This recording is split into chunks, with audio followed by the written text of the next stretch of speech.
go off to Canada, but then they didn't. And then they were meant to go off to Raven, whatever, aerospace, and then they didn't either. So they're still very much Australian government property.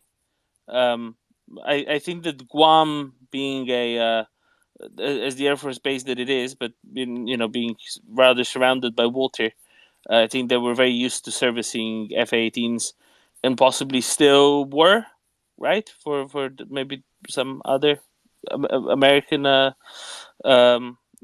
outfits. I forget who runs F-18s in the US, but it's the Marine Corps. What is it?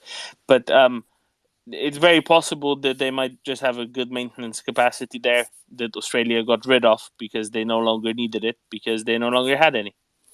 So it could have been a practical thing there. So they're still very much an Australian government property.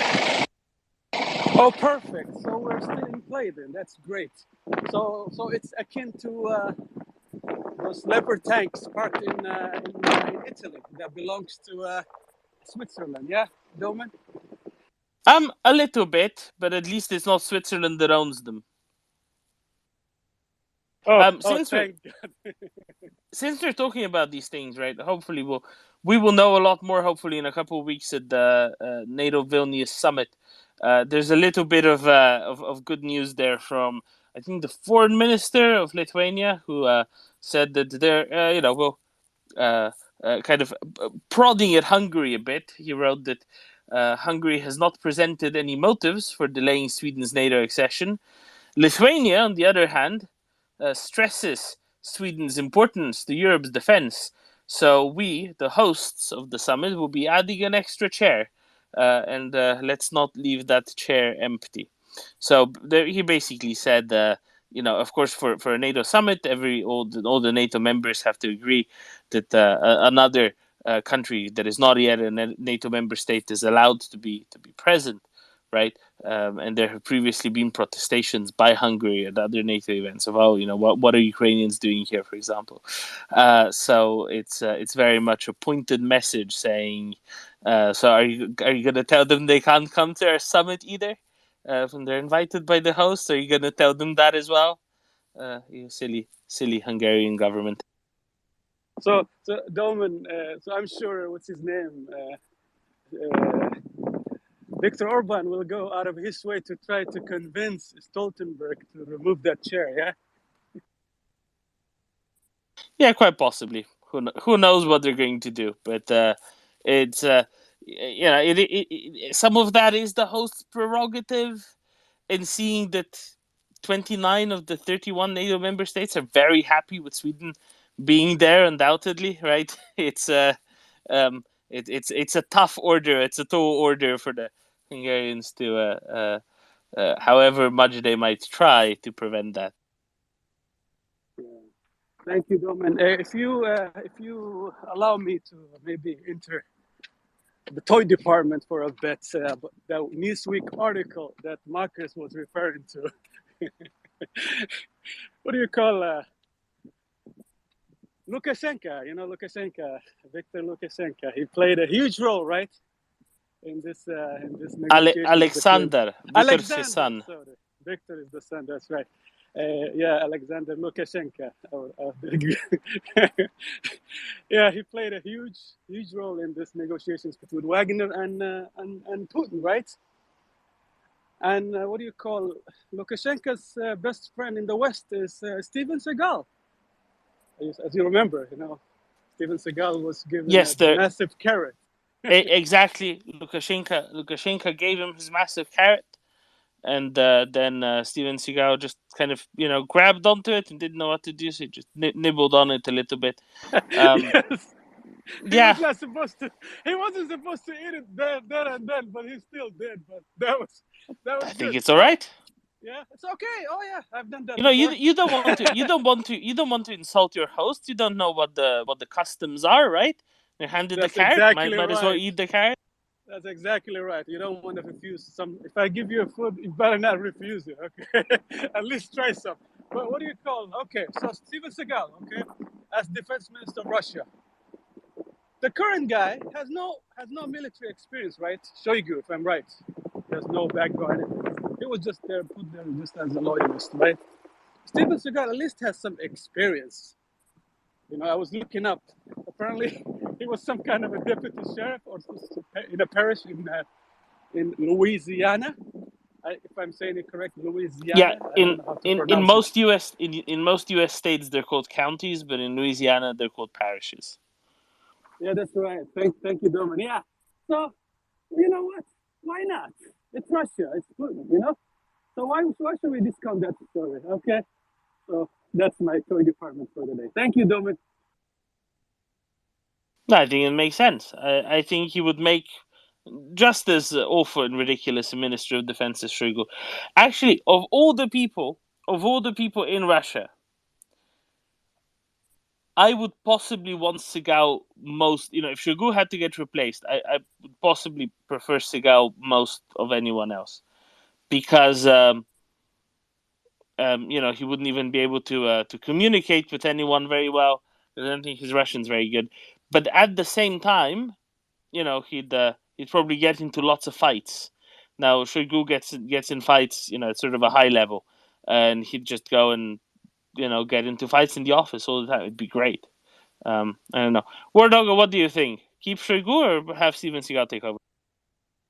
Uh, by the way, that this guy Sergei Kozuhetovich Shoigu, his second name is actually not Shoigu but Kozuhetovich, and this is the whole thing about Russian naming, and they think that his second name is actually Shoigu. So that's something I recalled when you said about the guy. I don't remember from where I know it. Is like how in the childhood you are asked to remember the rainbow names, and when you're 50 you forgot where you put your bloody car keys, but you remember still there's something from your childhood, and that's just pop up in my mind. Somebody making a joke that did you know in fact that his second name is Kozuhetovich but not Shoigu? I will say Kozugetovich sounds an awful lot like a name out of Asterix and Obelix.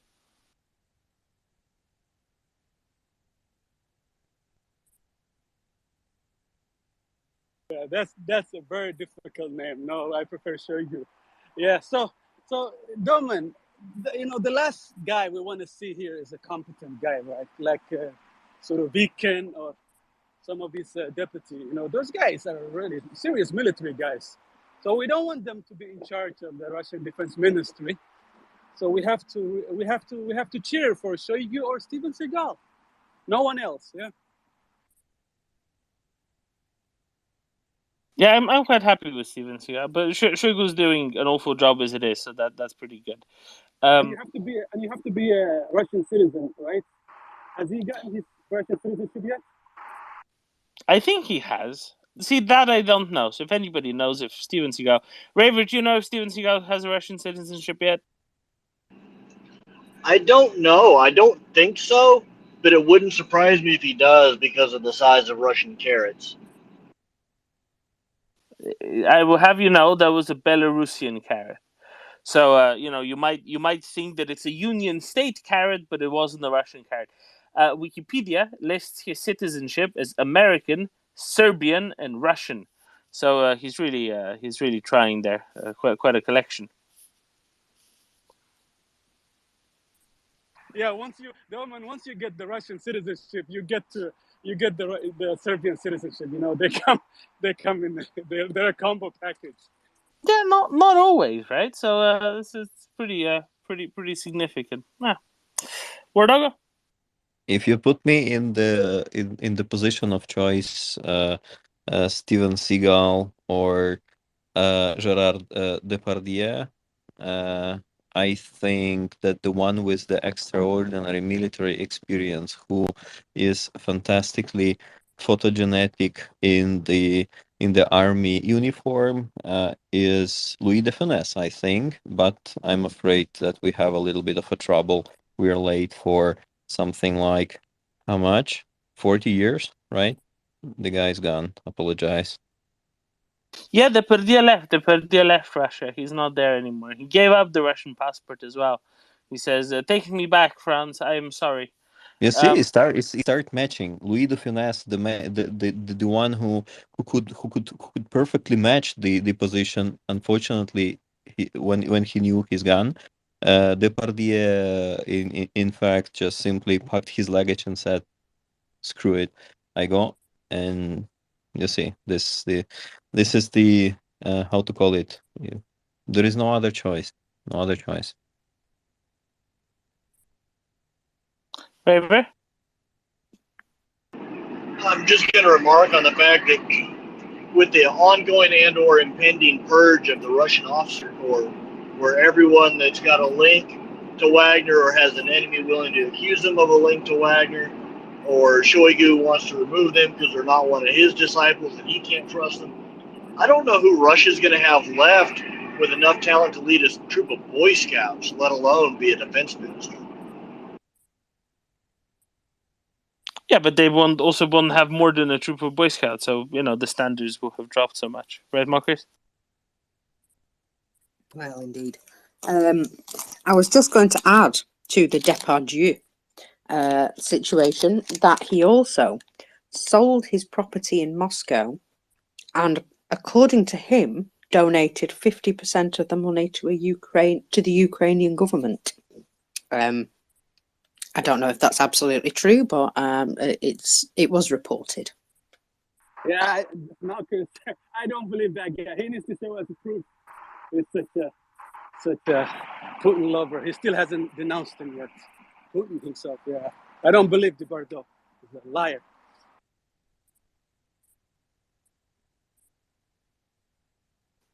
Well, he was trying his best to look and try to make amends at least. Marcus, there were reports that he was trying to. This was one of the reasons why he did this was to avoid Western sanctions on him, on his vast French wealth that he has accrued. Yeah, of course he was. He was avoiding taxes. Cheeky sod. And now he's going to have to pay him. It's a shame, isn't it? G-Man. I'm wondering about this Russian citizenship business. Is it one of these things that you used to get in cereal packets? You'd have to hook around the cereal. Sometimes because it was a goodie advertised on the box, and sometimes you'd have to almost pour out all the cereal into another container to find the thing, unless you wanted to wait until you had all the cereal, of course, which never seemed to happen when I was a kid. It was because you always wanted the goodie quickly. And also just in this sort of thing was candidates for the Supremo Soviet Armed Force Guru guy, whatever he's called. Defense Minister, I suppose, is titled in the West, but I don't know what they call them over there, because who understands Muscovites anyway. And but General Flynn, Michael Thomas Flynn, is he still in the Russian? Is he still in Russia at the moment? I think he was doing some sort of tour, talking to folk, and I don't know why, because getting, I don't know what are they going to pay him in rubles or monopoly money, which is the same thing, arguably. Just wondering.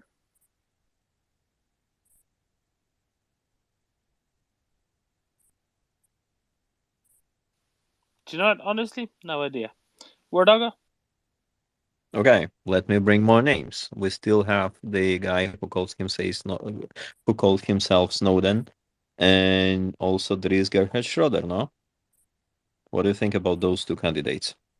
I think Gerhard Schroeder is in Germany, or at least he was on May 9th, because him and his fifth wife went jointly to the Russian either embassy in Berlin or maybe a consulate somewhere. I forget exactly what. Some sort of Russian diplomatic establishment for May 9th. It was them and a bunch of AfD pro-Russian politicians.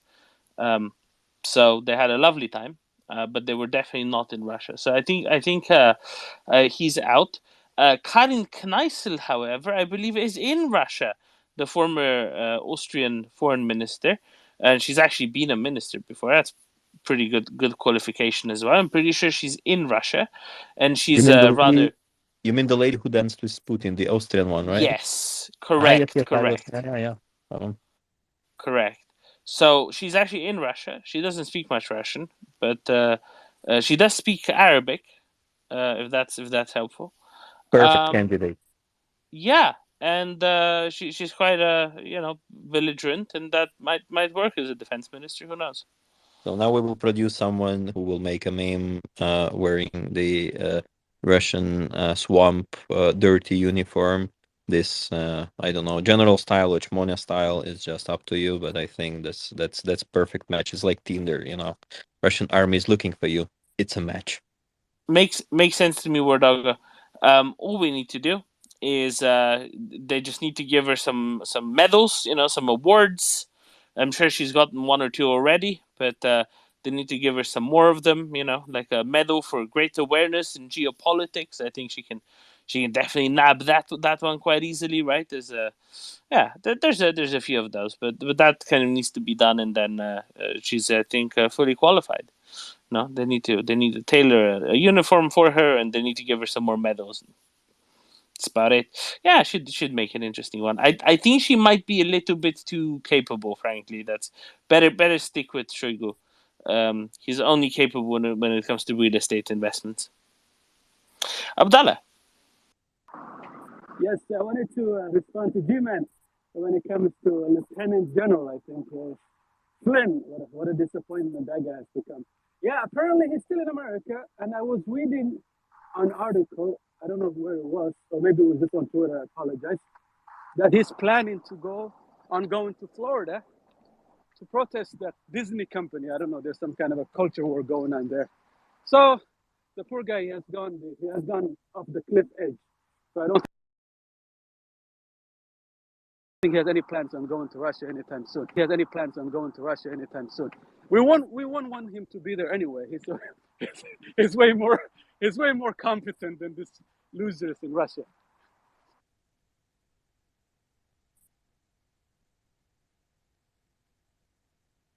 Speaking of competent, I have an update on the Leopard 1s from Ruag's story.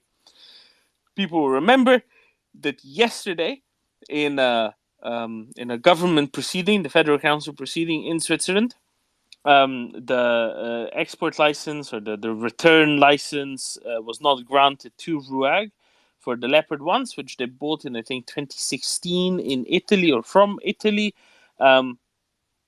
And have not have not even moved from Italy somehow. But anyway, they send those. Sorry, they didn't send those, and they didn't allow them to be returned back to the manufacturer, because what happens if they eventually go to Ukraine and this was once owned by some company which is owned by Swiss and not any good. So today, on the side of the European Council meeting, which is happening today and tomorrow, Mark Rutte, the Dutch Prime Minister, said something along the lines of, we're very disappointed in the decision of the Swiss Federal Council. Let me see what he said here. He said, honestly, I was really disappointed, and I find it difficult to understand. It raises questions, and now we're looking for alternative solutions. We were in close contact with the Swiss presidency, and we're expecting a different outcome. So he's not quite too happy with them, but this is the start, and it looks like Mark Rutte will be very much at the which good idea, absolutely a very good idea indeed. He's tended to be one of the more, let's say, propulsive European leaders in this regard, having apparently persuaded the Germans to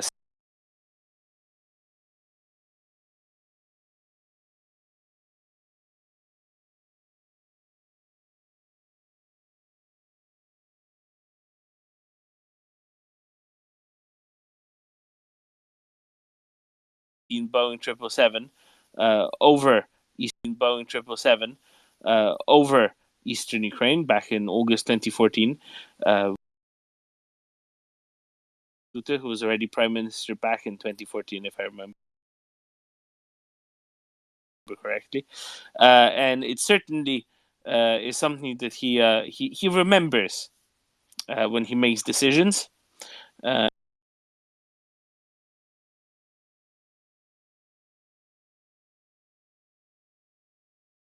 And it's an important component. And it's an important component.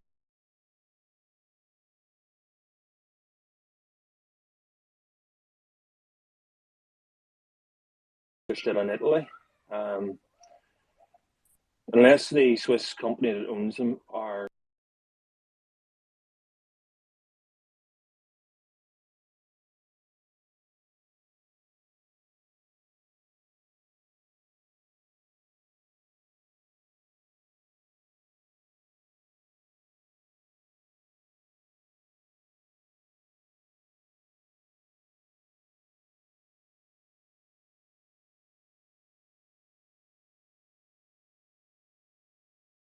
then it applied to me. But still, I think she was I gotta busy live with getting it. ready for the council. Probably so. So I'll retweet it in a few days. Maybe, never know. Anyway, that is one. Obviously, Italy and Germany can put pressure on the system as well, which may well help to accelerate. But am I right in saying they haven't left Italy? They're still in Italy. Correct. And does the Swiss company have an actual presence in Italy? No, so RUAG is basically the company that is in charge of procurement for Swiss defense forces, right? So Okay. it's kind of like what's it called? See, now I've forgotten what the Swedish one is called, but Sweden has a similar arrangement whereby they have a defense procurement company as well. Yeah. Yes. Yeah. So then strictly speaking, as a senior, splitting hairs, but if they haven't been received by the Swiss company in Switzerland, then title hasn't passed on the sale, and therefore the sale isn't actually, I don't know, money may well have passed hands, but the title hasn't passed yet.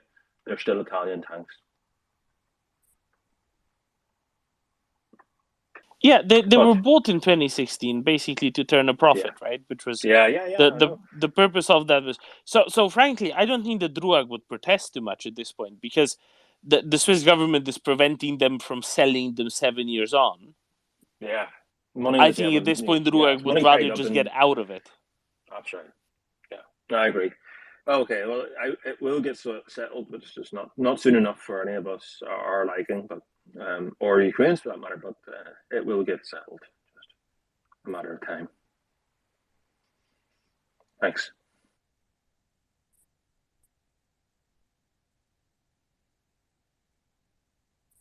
Abdallah. Hi, Domin. I wanted to ask you about Switzerland. I know they have some kind of a different system that we're not familiar with. So this council that denied the tanks to be sold off to Germany, can only one person veto the whole thing? Do they have to get a consensus on every I think vote? it's a I don't know how majority. it works. It's just a majority. Okay. But they work largely through consensus.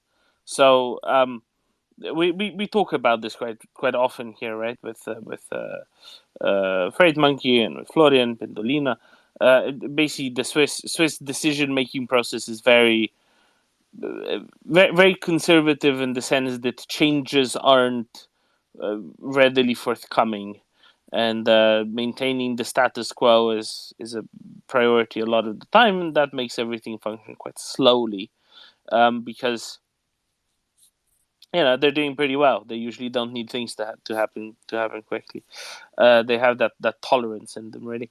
But yeah, it's a shame that it was not passed at the government level. The thing is, they can just keep on voting over and over and over again because it is just a political decision. So it's not like there's a big process associated with it. It kind of is how it is, and that's a good thing, because even if it's not Italy, taking them back, it's still kind of easier, I guess, for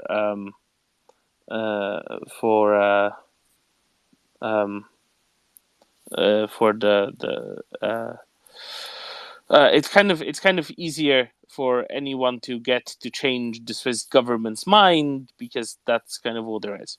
So I hope that makes sense. Yeah. And Rus FMV I already checked.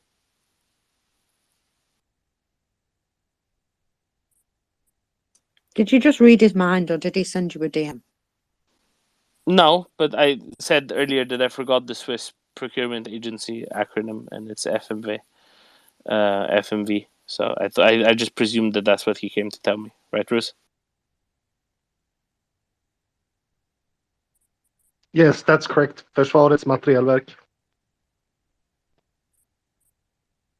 Försvarets materielverk. Very good. Thank you, Rus. I forgot what RUAG stands for. I know it's Acting Gesellschaft. I forget what RNU are, but I don't particularly care. So yeah, that's that. That kind of covers that story. Rüstungsaktiengesellschaft. Thank you, Axel. I'll forget by tomorrow. I'll remember now that it's Rüstungsaktiengesellschaft, but I'll forget by tomorrow, I bet. Because I know, because I knew this about 5 times now, and I always forget. I guess I'm accepting of it. Right. What other news did we skip? On the side of the council, yes. Can I ask you one more quick thing? Sorry to stop. Oh, sure. I apologize. Yeah, is it true? Is it true that the British government sent I don't know what piece of equipment to Ukraine? They had Swiss components, and they didn't even bother to ask the Swiss for permission. Is this true? Yes, I believe it was the NLO that has some Swiss components in them. The thing is that it is a sufficiently small proportion of Swiss manufactured components in the NLO that it was kind of an edge case whether it would even fall under the under the Swiss export restrictions or not, and if they would be actually able to affect it. But I think that it wasn't even raised because the assumption was that it didn't, and then there wasn't much point in asking when there's probably all right anyway. It's it just didn't seem a big deal at the time, and then some people remembered, hey, and there's Swiss components in there now that the Swiss are complaining about not wanting Germany to send Gepard shells and not wanting Denmark to send Piranha APCs and etc. Right? And then I think people started thinking, hey, didn't Swiss made stuff already go? There's the other case of I think it's called is it the Dingo? It's called something else. I think it's I forget what it is. But no, the Eagle. I apologize. The Eagle armored cars, which Denmark used to have, and then they sold them to a private arms dealer, a retired German Bundeswehr officer, when they were done with them. And they demilitarized them. Basically, they took down anything that could actually harm someone beyond running over them. But they left the rest of the armored car together, basically. So they sold those to this arms dealer in Germany. And some months ago, the Swiss were complaining that these Swiss manufactured things, the arms dealer didn't even ask the Swiss government for a re-export license. But he said, well, but they're not military equipment; they're just vehicles. And the Swiss made a big huff and puff around it. And then he retired because he was already 83 or something like that. And he said, well, I'm not going to bother with any of this and just close shop. And they don't have any other recourse against him anyway, because what are they going to say? 83-year-old retired man, we will never sell you any more Swiss military equipment because you didn't ask for a re-export license with the previous Swiss military equipment. Don't think he cares, frankly, because I don't think he's going to stay in the business of buying or selling any military equipment of any sorts, let alone let alone any Swiss ones. So all good. Relatively relatively straightforward. No, the little bit of news I wanted to raise, and I know that my time here with you all is slowly taking away, is that at the side of the European Council today, Ursula von der Leyen made a bit of a statement, and among others, she said that the mutiny of last weekend in Russia will also have aftershocks that we will see, and it is so much more important that we double down on the support for Ukraine, be it in terms of military capability or financial support, which is really good. And I like statements like that because they no nonsense, no pussyfooting about, just going straight for and saying yes, and this just means more support for Ukraine. That's the way to do it. Just interpret everything very simply, very straightforwardly, and say yes, and we need to help Ukraine some more. Easy.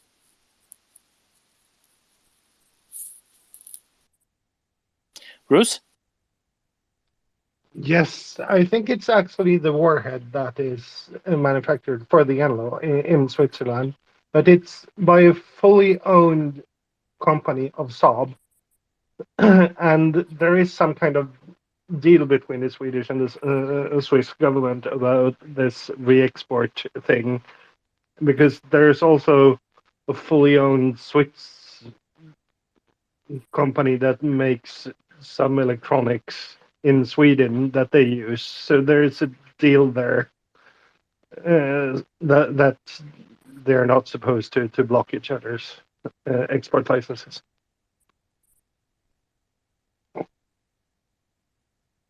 Yeah, exactly, right. So it shouldn't be an issue anyway.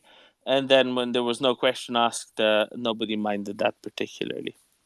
All right, let's go to Raver, and I think Mockers and I will say our quick goodbyes as well. And Robin and Peter are going to take charge. Yeah, no, I was just going to remark that what I think this whole thing with the Swiss refusing to aid Ukraine shows is that the value of Russian money in Switzerland exceeds the value of the Swiss arms industry.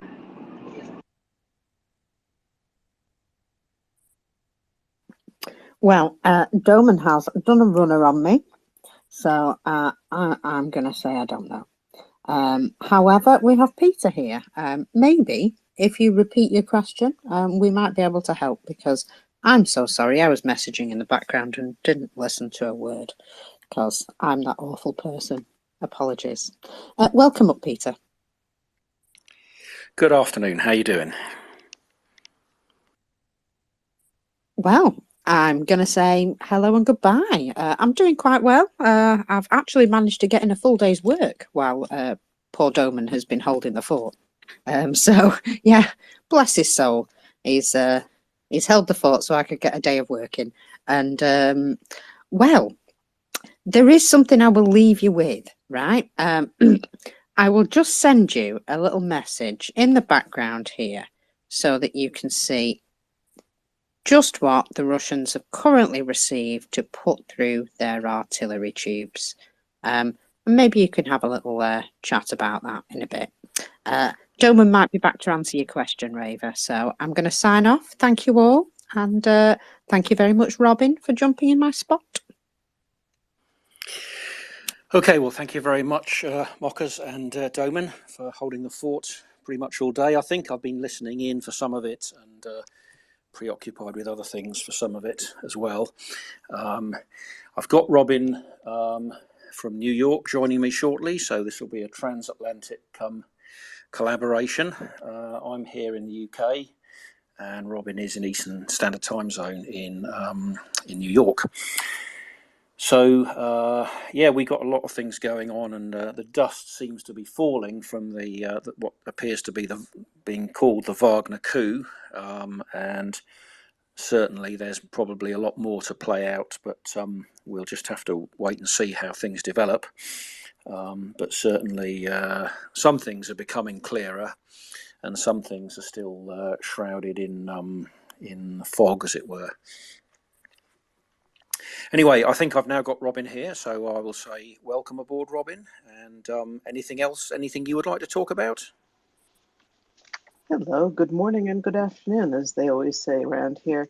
Yeah, it's another great Atlantic broadcast. We have a lot of those here. In fact, it's one of the things I love about this space. You never know who's going to be coming from where when you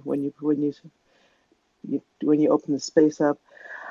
A lot of things going on today. I'm not sure where to start, honestly. I mean, I was. Let me bring first. Since you're a Brit, I'll start with that little factor that I thought was wonderful. That apparently the UK is moving on officially proscribing the Wagner Group, which means that would allow for suits, for damage suits, to attach um,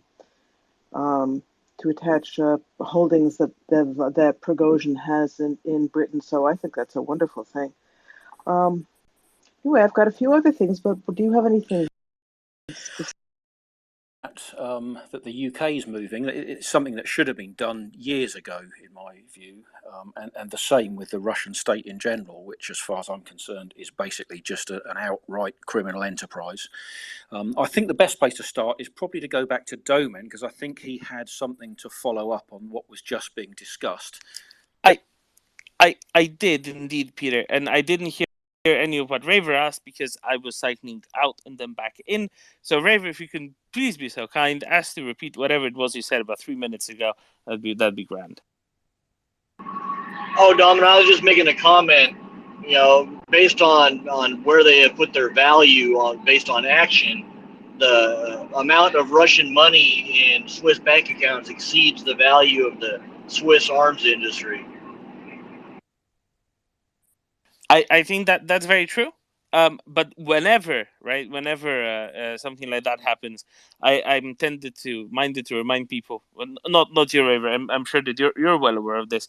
But just because somebody has lots of money in your banks, you know the benefit you get from that is only on the order of 1% or so of that. Whereas, of course, the benefit of the arms industry kind of stays much more at home because it's industrial production, and a much larger chunk of that is useful. But obviously, yes, I'm glad it wasn't a more complicated question or anything, and I can just hand it back to the host. Thank you, Robin and Peter. Okay, great. Well, shall we go to War Doggo first? I'm not sure whose hand was up, but let's go to War Doggo and George. Thank you so much, Peter. Hi, Robin. Hope you're doing good this afternoon, and everything is going well. I was going to put on top that probably you've seen already. I haven't heard earlier on this space, but I believe is going to be interesting. It would not be a surprise for dear listeners if I say that in Russia, since somewhere 70s, most probably in the Soviet Union, their secret special services, so-called KGB, was getting the power, and in fact, since their leader Brezhnev died, they tried to make different affiliated to the KGB or directly coming from the KGB leaders in the ruling the party and so-called country. And as a matter of fact, today, as you can see, the current leadership of Russia is highly mixed between the criminal and their secret services. And in fact, since the Soviet Union collapse and so-called democratization of Russia, the big dreams about Russia becoming more civilized and acting in more, I'll call it, evoluted way that could be part of the European how to call it, cooperation, and so far and so on. In fact, just repeating the same, that Russian leadership is highly connected with both criminal and their secret services, FSB, which is originated back to the KGB and all of that style, network, ways, and even in their building of today, FSB, you have the same monument of Dzerzhinsky standing and the same music playing as it was in the Soviet Union. And I see the report from Ukrainian intelligence, and the representative of main intelligence service, Andrei Chernyak, is saying that actually we are observing today one of the peaks of the war, not only against Russia, against Ukraine, but also inside Russia, between the security forces, so-called the FSB, and the Russian Ministry of Defense. Like they're entering an active phase of the internal war, and therefore physical destruction and result of this confrontation may not be ruled out. They say that according to I'm just quoting and translating from Ukrainian, that according to our estimates, says the head has the representative of Ukrainian intelligence service, this is already an open war between the so-called towers of Kremlin, and as a result of which there will be physical eliminations of representatives of the competing parties. As the representative of Ukrainian intelligence is saying that the Russian elites top already understand that their dictator has become weak, as we were mentioning so many times, that in the Gopnik style logic, that in this criminal Gopnik world, where when they see a leader weak, this is in their habit to tear down the leader, is just the animal instinct of these criminal behaviors. And they feel that if their leader is becoming weak, now they're trying to get their hands on power. They say that Putin can no longer control this and keep a balance, and the FSB and the Russian Defense Ministry understand that this is a chance for them to win a certain political victory, says the representative of Ukrainian intelligence. I will share the link to the translated article, so you can or put it in the nest or overall have a discussion about that. But to me, it seems to be pretty interesting, because this struggle between the special forces and like Ministry of Defense is not something new, but this is something that is um, was always there. The Ministry of Internal Affairs is in constant clash with the Ministry of Defense and with the FSB. Now we are having different parties, even more confronting each other in order to gain the certain benefits. I've shared just with Robin. If you want, you can also reflect on that, and maybe if you get some interesting information from there that I didn't notice, please also welcome. Axel from Ukraine. Thank you so much, Mordago. Peter, I don't know if you have this expression in the UK, but in the States we call what's going on there a circular firing squad. And I certainly hope that we should encourage them in their endeavors. The more this goes on, the less energy will be left over for attacking Ukraine. Thank you so much, Mordago. Let's go to George now. Hey guys, I just wanted to say, has anybody talked about Raytheon restarting production of the Stinger missile?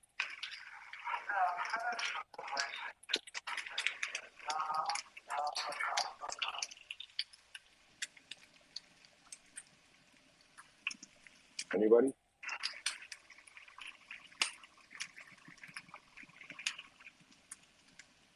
Can you guys hear me? Yeah, I can hear you, George. You're very muffled, though. Can you say that again, please? All right, let me switch here.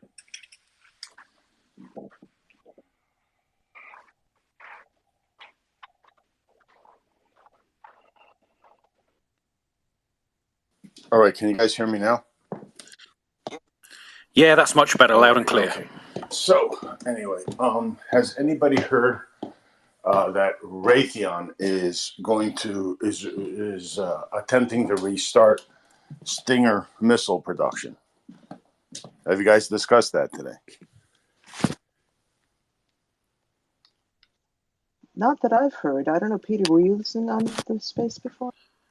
No, I have been listening sort of on and off most of the day. I haven't heard that discussed, so I really don't know anything All about right, it, I so must say, whether that is a thing or okay, not. so it is a thing. So Raytheon is trying to restart Stinger production. Now you understand that these things were developed about 40 years ago, and a lot of the components that it uses are no longer available.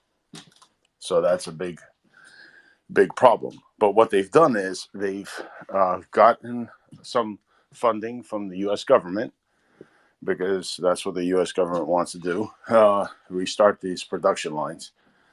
So they've called in former engineers, obviously people that have long been retired, and meeting with current engineers. They're trying to see what components that were used in the missile system 30, 40 years ago in the production line that can be swapped out for modern components. And of course, a lot of the components can be 3D printed. So they're going over the blueprints so they can restart production. One of the issues is with the Stinger missile, some of the components were hand assembled. But it is good news moving forward, because this project started about 6 months ago. So they're getting into the final phases of being able to go into production again of Stinger missiles. Because the reason being that these are going to be slated for Ukraine.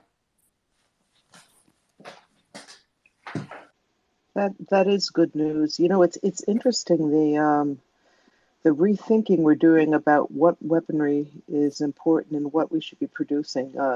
We're finding sometimes the older things are really more useful at this point. I think it's going to make a change in how we look at our providing the militaries in all of the NATO countries too. This has been a real proving ground for what works and what doesn't.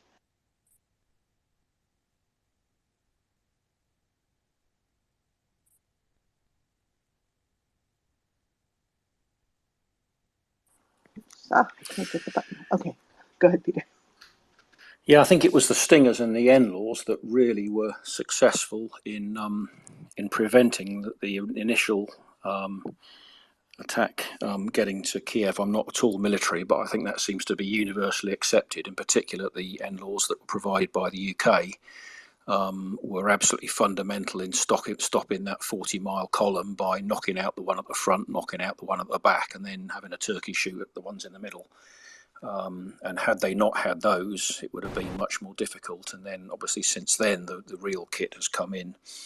But what they achieved with such little, it's clear now what was achieved with such little equipment, but pure determination and good strategy seems to be, I think, will enter into folklore of military tactics and that of the 21st century.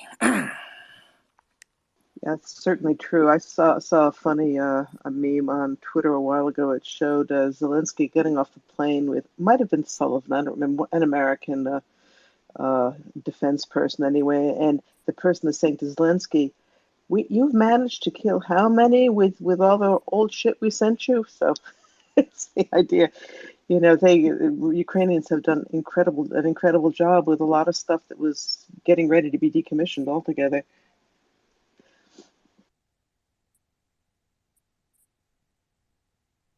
Okay, and I'm talking to a closed mic again. Yeah. Okay, I think we've got Dry Fly Lily, who's now put her hand down, and War Doggo again. Should we go in that order? Works for me. Hey, I just wanted to comment on what George said. George is 100% right. There's no reason those Stinger lines, A, should not be restarted, and B, that they should take a long time. I spent almost 40 years in manufacturing, started out in chemical engineering, but then went into discrete manufacturing.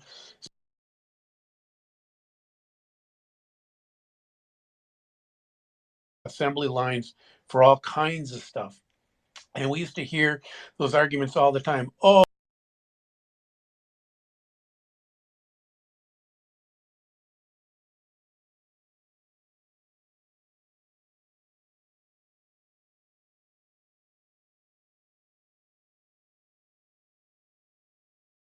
it's surprising how quickly you can put systems together and make stuff that's almost identically the same, or at least approximately the same.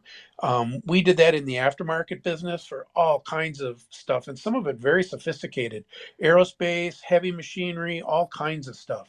In some ways, it's easier to do limited, small production than it is trying to scale up and do large production, because when you do the large production, you have to tool things such that you know it's going to last 20 years or 10 years or something. But when you're doing it short run, you can do a lot of quick fixes. So you can use a lot of printed components, not only for the parts themselves, but also for the fixtures that hold the parts. So imagine you're doing an assembly of an electronic system that has a bunch of wires and printed boards and stuff. The low volume stuff, it costs more per unit, but you can do it shockingly fast. And I just think that that's a really, really positive thing. It's probably another one of those things where we need to call congressmen and say to make sure there's money for that, because it'll make a big impact. And I to dare say it won't necessarily just be for Ukraine this go around, but also to repack the cupboard in case we have to go and do this again somewhere else in the world. And with Wagner running out into Africa and Chinese and Southeast Asia, who knows where the next time this will have to be done? It could be done sooner than we would all like to think. So yeah, I think that's a really, really positive. I've been wondering why it hasn't been done, and I'm really glad to hear it, and I will listen. Yeah, that is an excellent point. When this is over, and God willing, it'll be over soon with the right outcome. But if doesn't mean that there will never be anything like this happening in the future. We have to be prepared. Let's go to Lily now, and then we'll go to War Doggo. Lily. Oh, thank you so much. Yeah, I put my hand down because I thought we had moved on, but I do have a question. I saw George drop down, but Dryfly, I was so happy to hear your input. My question is specifically for others that are listening as well. Even if you don't speak, you are more than welcome. If you have solid information, please add it in here. We take everything and we try to come back with the truth or the facts that we have.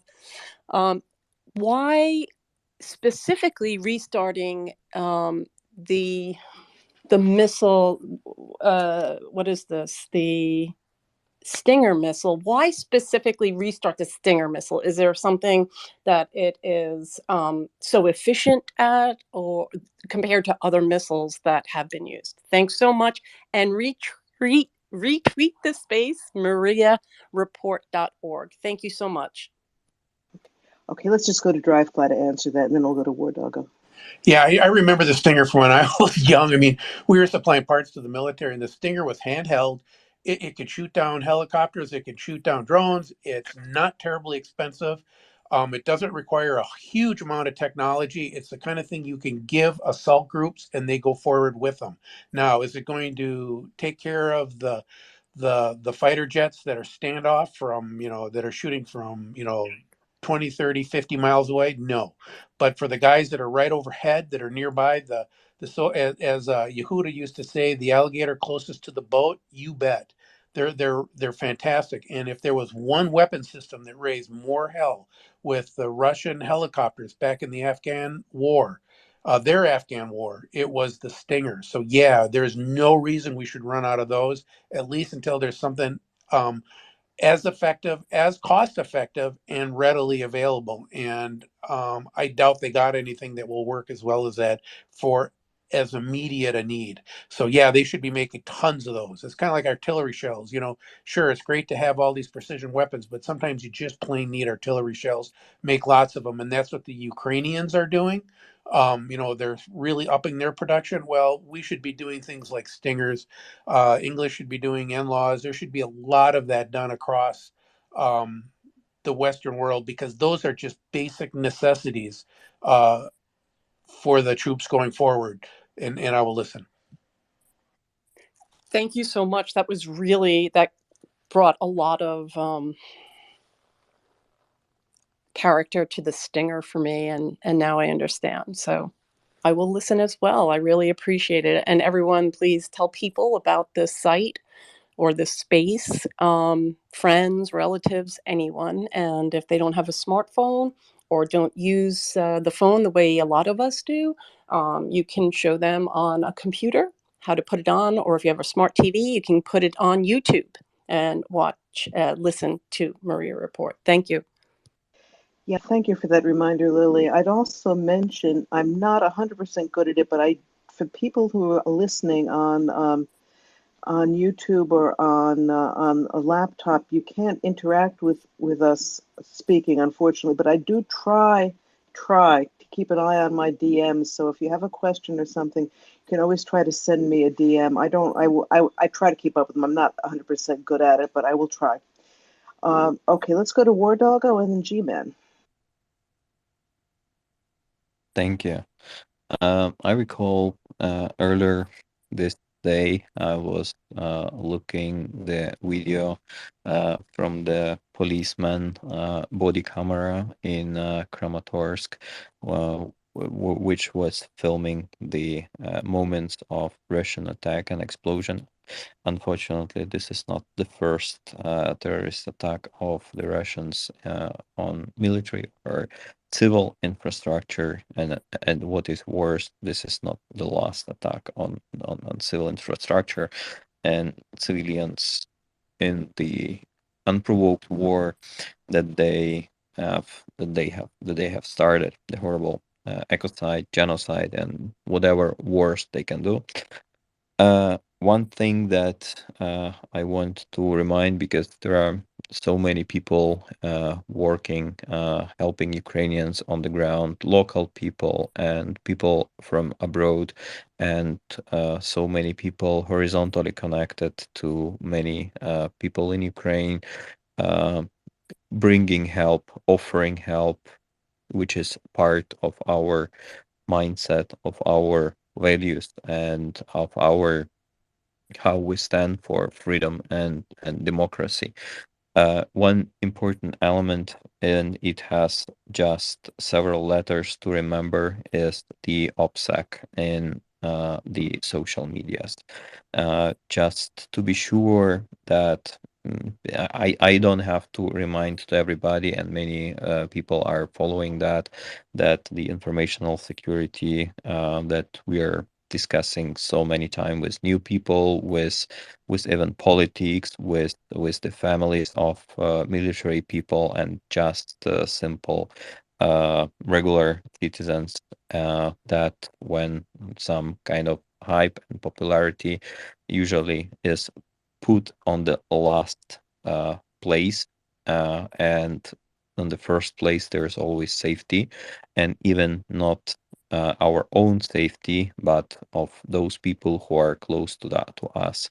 OPSEC is when people understand that every information that we put in the media should not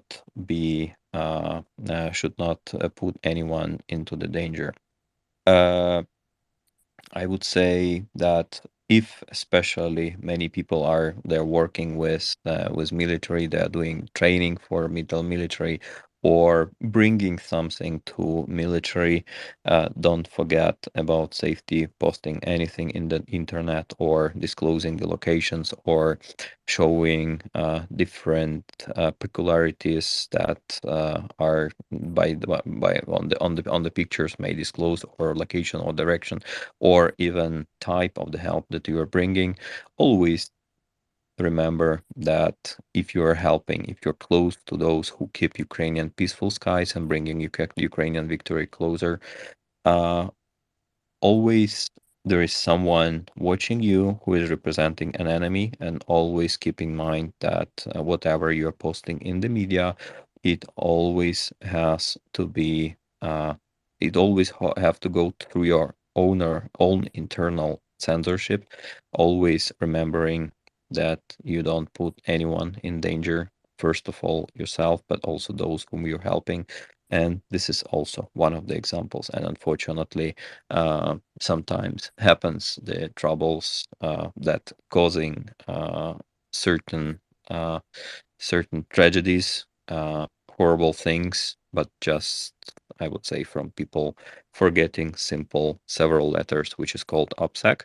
And I truly believe that we are among the society of people who perfectly understand what means safety and how important it is, and prioritize safety first among the other things. But just a reminder, because this is something that in the modern world is highly important, and enemy is a lot observing the social medias and making also their OSINT information, and certain things and decisions are being done based on the information they get from the social media, and they're actively monitoring many things. So if you're a volunteer, if you're the one who was brightest intention, with the best intentions, helping people on the ground, always think about things are post mentioned, discussed, about those whom you're helping. And if you have doubts to do something or not to do, better ask some professional, or better not to do something that you're in doubts, or because we all want to help, but some things may bring people in danger. And from time to time, as we see some horrible things and other rockets arriving to some certain places, don't get too much, how to call it, surprised that Russia is actively monitoring the social media and selecting targets for their next attacks. They're also considering the information that they get also from the social media. Is not a call for specific person or specific group, but it's just a kind reminder, having these things in place, because we are wise people who see the wall and understand the wall, and Russians need to hit the wall to understand that the wall is there. And this is the difference between smart people, good people, and Russians. I hope I made myself clear, and I apologize for a long monologue, but this is always a good reminder, observing the things that are happening in country that I love and country that I live. Hugs and love from you. Certainly a very important reminder. When in doubt, don't retweet, don't.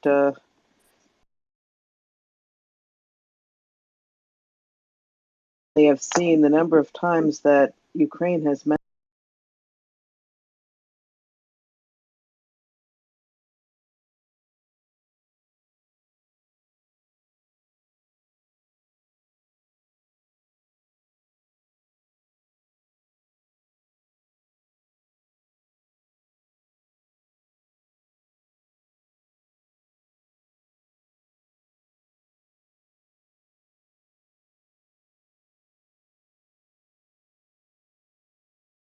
Managed to have a very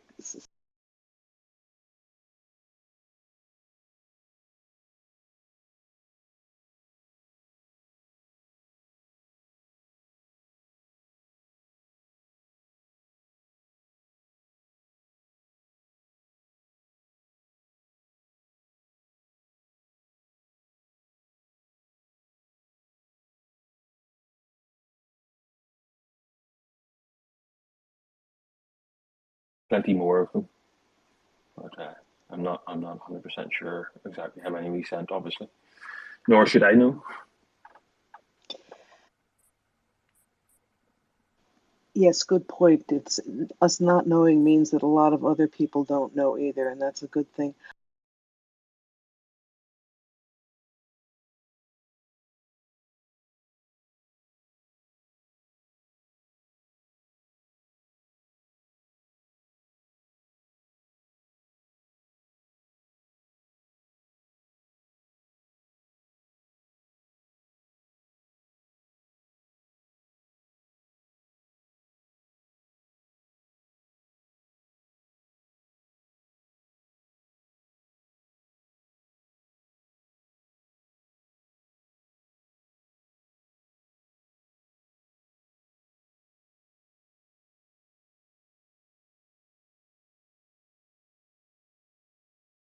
and then fish, and then dry fly. Okay.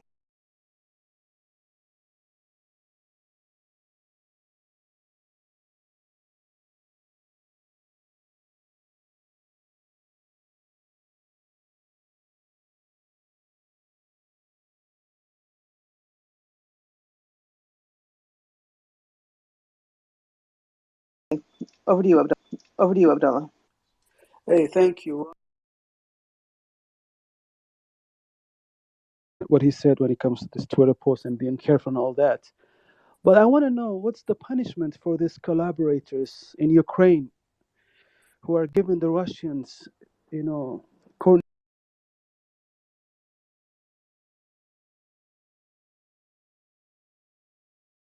I know, and collaborator was able to give the Russians the information they needed for the attack. So I just wanted, does anyone know what's the punishment for such treasonous act in Ukraine? Well, it's a arrest for a start. I could think of what I'd like, but I don't think it's legal. Yeah, go on, Peter. Maybe one of our Ukrainian friends. I think it's arrest, and then they'll just go through the legal, put them through the legal system according to what the evidence is, and what the outcome is, or what the charges are, would depend on what crime they've committed. Simple as that, I would have thought. Yeah, but the country is under martial law, okay, and then we're seeing cases like this almost every month. So I think they have to. I don't know. Maybe they are not. The message is not being clearly sent that the punishment is severe enough for such acts to take place, because we're seeing this like every month, and the consequence is severe. So I just it's very sad. So maybe the Ukrainians are not. Maybe they should implement the death penalty done in the martial law. I don't know. I know it's controversial for such acts, but it's a life and death situation in a genocidal war. So, just my opinion. Thank you. Yeah, after you, Peter. I was going to say go ahead, Robin, but yeah, I think that would compromise their desired entry into the EU, because I think the EU has a mandatory policy of no death penalty. Whether they could do that during the war and then remove it after the war, I don't know. I get the sense that Ukrainians are not really looking for death penalty and revenge. They're looking for justice, and they want people to be brought to justice rather than just outright killing people. That's the sense I get. Yeah, Peter. What about Peter, you, Robin? yeah, we don't want. Yeah, I totally agree. They're under martial law. The EU doesn't like martial law either. This is a war. It's a genocidal war that they need to fight, or they will be eliminated. So there won't be Ukraine left. So they have to send the message that this such behavior will not be tolerated, and the only way to do it is to have very strict punishment. I'm not saying that killing. I know it's a awful word to say it, killing, but I think it's something that should be considered for the highest what do you call such treasonous such treason. They should have some. The highest crime of treason. That's exactly right. That's exactly right, because it's like we're seeing this every month, and then Ukrainians have to die because of it. It's maybe the punishment is not severe enough. Maybe they should check their. Maybe they should review their system again. I'm just not happy about what's happening. Thank you. I think there's two possible categories here. There's people who are sort of resident in Ukraine and have got sympathies with Russia, even now, knowing that what we do now, and those must be absolutely dwindling, given what we've seen in Mariupol, Vonovaka, and all the other cities that have just been wiped off the face of the map. So I would suspect that those are relatively few and far between now. And the other type are basically sort of GRU Russian plants who've deliberately been inserted and are there to try and aid Russia's efforts, and I don't know enough about the Ukrainian justice system to know how they would deal with those two types, or even what the penalties are. But I'm prepared to believe that they have the necessary institutions in place to basically deal with that. And they've got, despite the enormous pressures they're under, they've got the police force and the justice sort of situation in place to be able to deal with whatever they have to find themselves facing, even though it might be pretty, in times when you've got somebody directing, apparently what we heard, I think this was in relation to Kramatorsk, there was a Russian sympathizer actually taking video of the restaurant and directing the Russian fire into that restaurant. I think because the restaurant was known to have soldiers in it from the front lines or something. We don't really know the details, but that's what, if I understand correctly, that's what appears to have happened. And this person was arrested by the SBU, and I can only hope is being dealt with appropriately. Yes, I hope so. There's is one other category which is the most heartbreaking of them all, and then I want to go to War Dogo if others would not mind because he is in country. But the third group, which is the most heartbreaking, are the stupid people who post on TikTok because they're so excited that they got a great film. I mean, there have been some of them. I think there were about 8 people who were arrested about a month ago, and some of them were just dingbats who didn't think, and it's didn't think can get people killed. So let's go over to War Dogo quickly, and then after that we'll go to Fish, Dry Fly, and G-Man. Yes, so just to properly separate for which is one which is the most clear when people are intentionally recording certain things and they're collaborating with the enemy who is conducting the genocidal war, unprovoked genocidal war against Ukraine. This is obviously treated as they are part of the collaboratives to the enemy, and you can totally consider the equal. I mean, I'm not expressing now in the legal terminology or how it is built in the government, but overall the perception is like you take the prisoner of war during the battlefield who was trying to kill you, and that's the same guy in front of you who tried to kill you, but just sharing some specific information to an enemy that will be using that information for the next attack, right? So that is the first group. Second group are those who are doing this unintentionally in a way that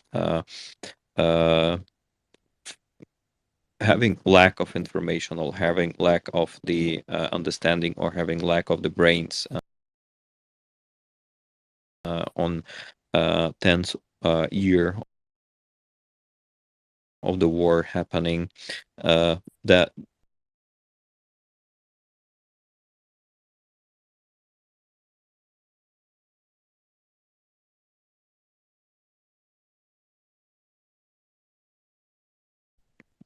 the Secret Service is explaining them behavior, and during the dialogue they such kind of act was intentional or unintentional, and it simply determines the further things progressing. I think that being interrogated by the Secret Service is something that no one would like to go through, right? Even because of the stupid video caught on the camera and thinking that it will feed your TikTok followers. In fact, the next video such people are recording, they are being invited to the Secret Service in SBU. So the next, literally, the next video they are recording having the SBU sign in their background and explaining why they did that, and all of the things on the record together with the person from the SBU having the after the interrogation with the SBU. These are the two type of such kind of things that needs to be clearly separated and identified. Let's call it that way. First, enemy, Second, because of the stupidity, right? And we have an examples of both, and the history already giving us an example of the certain consequences for both type of the behaviors.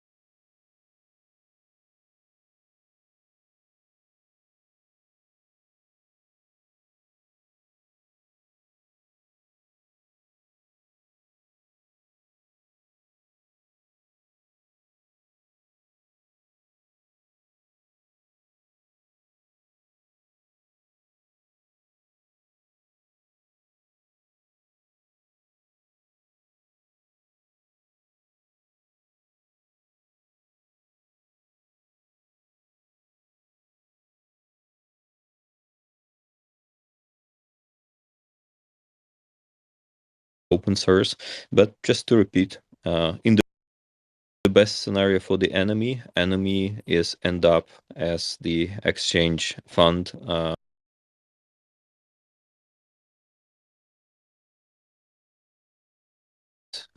This is confirming the fact that if calling Russia, or I don't know, living in Baltics, calling Germany, we don't do this in Europe. If certain people want to live in a certain country, they pack their luggage and they move out to a country they want to see themselves. This is the free world, right? But if someone living in some country is supporting the aggression of the certain country that illegally, unprovokingly cross the borders and use its all power in order to destroy the neighbor and to genocide the neighbor. So practically those people are not the one who are expected to be treated otherwise than as an enemy, as the supporter of an enemy, and with the certain according consequences. I hope I made myself clear. Thank you so much. You did. Thank you very much. In fact, one of the things that I've been amazed at is how little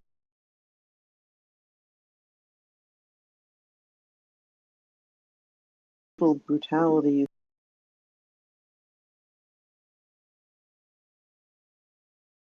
discipline, and the military discipline that's involved with how these prisoners' wars are treated is really really.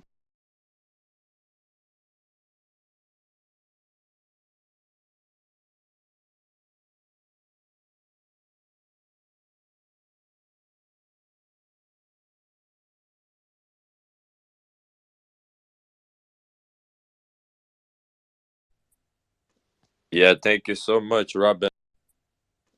Yeah, thank you so much, Robin. I wanted to say, War Dog mentioned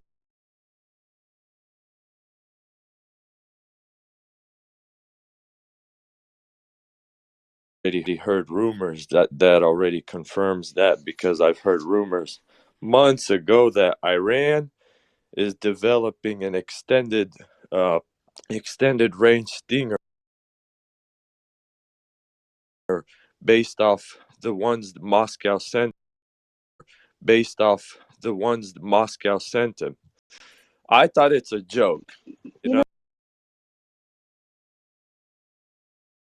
So let's try to stick to things that we've seen in reputable sources, okay? Otherwise, it just muddies the water. Thanks. Uh-huh. And pretty much my second comment would be, you know, for like the treatment of the traders, right? I don't understand why, for example, Ukraine is allowing, or America is allowing, some delays in the F-16s. You know, I've been hearing that Ukraine want at least some to land since winter time, since winter of last year. You know, so I'm thinking, how long? Who is delaying this process? Because they should fire them. Guys, You know. excuse me, I'm just going to speak over Fish now. He's got his location listed as Kiev in Russia. I don't think we need to listen to this asshole anymore. I've already got him blocked from like previously. I can't remember why. Agree. The person is just coming in here to spread disinformation. Karma, come here. Come here. Oh dear, he seems to have dropped. All right, let's go on to Dryfly and then G-Man, David, and Fancy. Hi, I just wanted to comment on why they use retirees. Just to give you some depth, I have some experience with that as well. I am a retiree. I'm not currently in that space, but I have close friends who are. And when I was younger and working, I worked with a lot of teams like that on similar situations. Raytheon does not expect to produce those products for very long. Maybe a year, maybe 2 years. They will refill the cupboard. There will be new products coming out, like the person from Belfast mentioned, Starstreak and other things. But in the short run, they're going to need to ramp up that production. A lot of those plants are in places like rural Tennessee or rural Arkansas or Kansas or Idaho, and there isn't a large population to draw from. If you draw for that line, you're going to steal your other lines that are the future products that are going to be made. So what do? You can't move someone in from New York or California or Florida just for a 2 or 3 year program and then lay him off and send him on his way. It's not only impossible because the people don't want to make the move, it's also kind of not ethical. In almost all of these populations, there are elder people who want to work some, who have some experience, and on these older products, don't have to be trained much. So they're perfect. I remember working with a guy at John Deere on a project. This was back in one of the recessions, and Deere was trying to keep an existing product in production because they didn't have the revenue to support a new launch of a new product. They put that on I wouldn't say on hold. They just pushed it out. So they're trying to stretch an existing product. They took a retired accountant that I had worked with probably 5 years earlier, who had extensive purchasing experience, and he chased down all of us who had made parts for the older line 5, 10, 15 years earlier, and said, can you guys find ways to get us parts to keep these lines running? Yeah, I know we mothballed it, but we're bringing it back. And I can tell you, you could have trained a young person to do that job, but it would have been criminal to train a guy to do that and then lay him off in 6 months or a year. That older guy took the job. He got paid well. He didn't even lose his retirement benefits from Deere. He worked for him for about 2 years, and then he went back into retirement. And it was a win-win for everybody. So my expectation is Raytheon is doing exactly the same thing. They're going to shake the tree, find people who want to work. They're not forcing them. They can't force them. They'll get good benefits, good money. It'll supplement their retirement. It will bring production up quicker, and it won't hang some young kid out to dry on a line that's going to be shut down in 2 years or a year. So, I mean, it's just one of those things as a country we need to do a whole lot more of as we gray. I've seen it done. I have friends that are currently doing it as consultants or as part-time or as temp workers. It's not slavery. They're getting paid well, but they can be made to go away in a heartbeat and they won't care.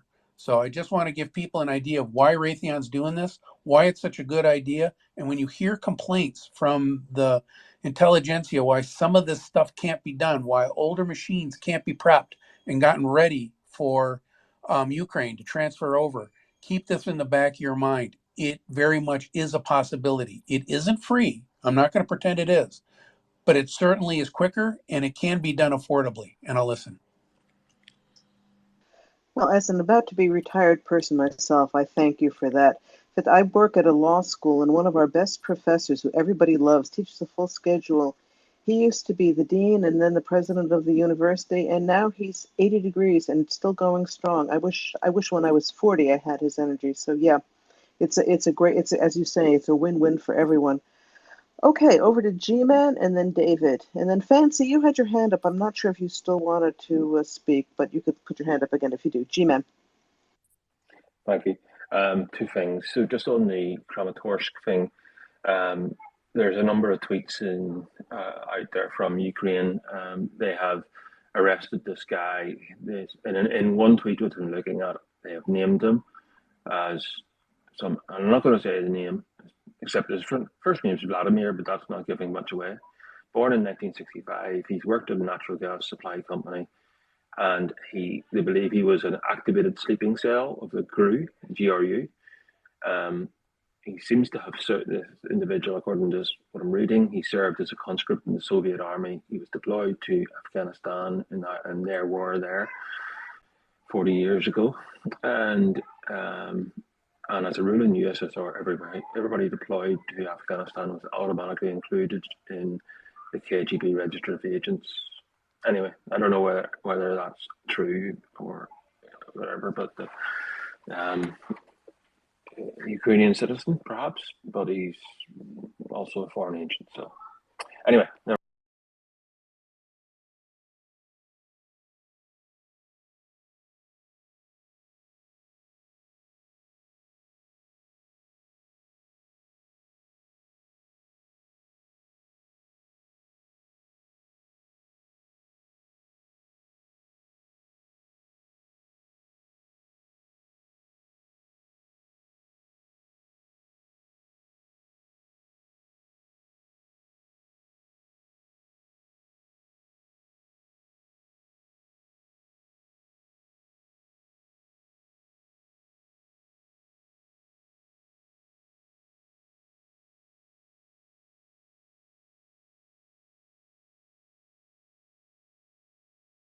that year, yeah. So, in terms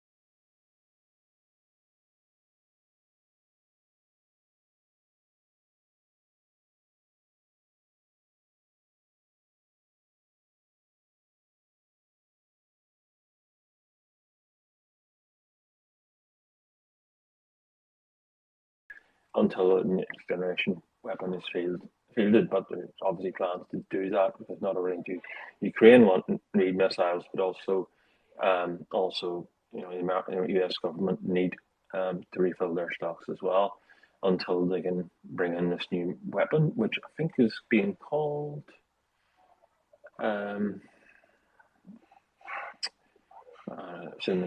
MSHORAD, Maneuver Short Range Air Defense Increment 3. It doesn't really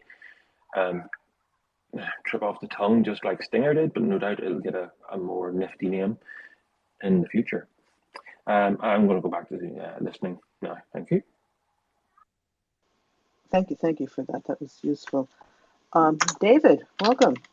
Hello, yeah, thank you very much. So anyway, listen, I was going to chime in a little bit on the Abdullah's death penalty question. So I just thought I'd remind everyone that Ukraine banned, I would say banned with the right word, or yes, banned is probably the right word, the use of the death penalty in 2000. And it is a requirement of being a member of the Council of Europe.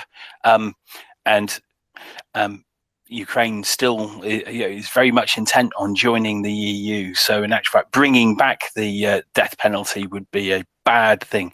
I'm of course not suggesting that that Ukrainians might not think that bringing it back in would be a good thing because of all the other bits and pieces, but I suspect in the overall scheme of things, they're not bringing it in is going to have better consequences. And the other part is most of the Ukrainians I've met and talked to don't even believe in it.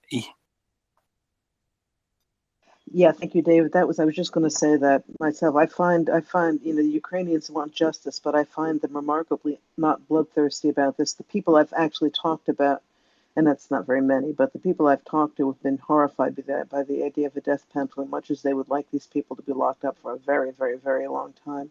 I see it as I see it as being the bigger punishment. So I was many years ago. I was involved in doing stuff in where Hess was, and he was a broken person, right?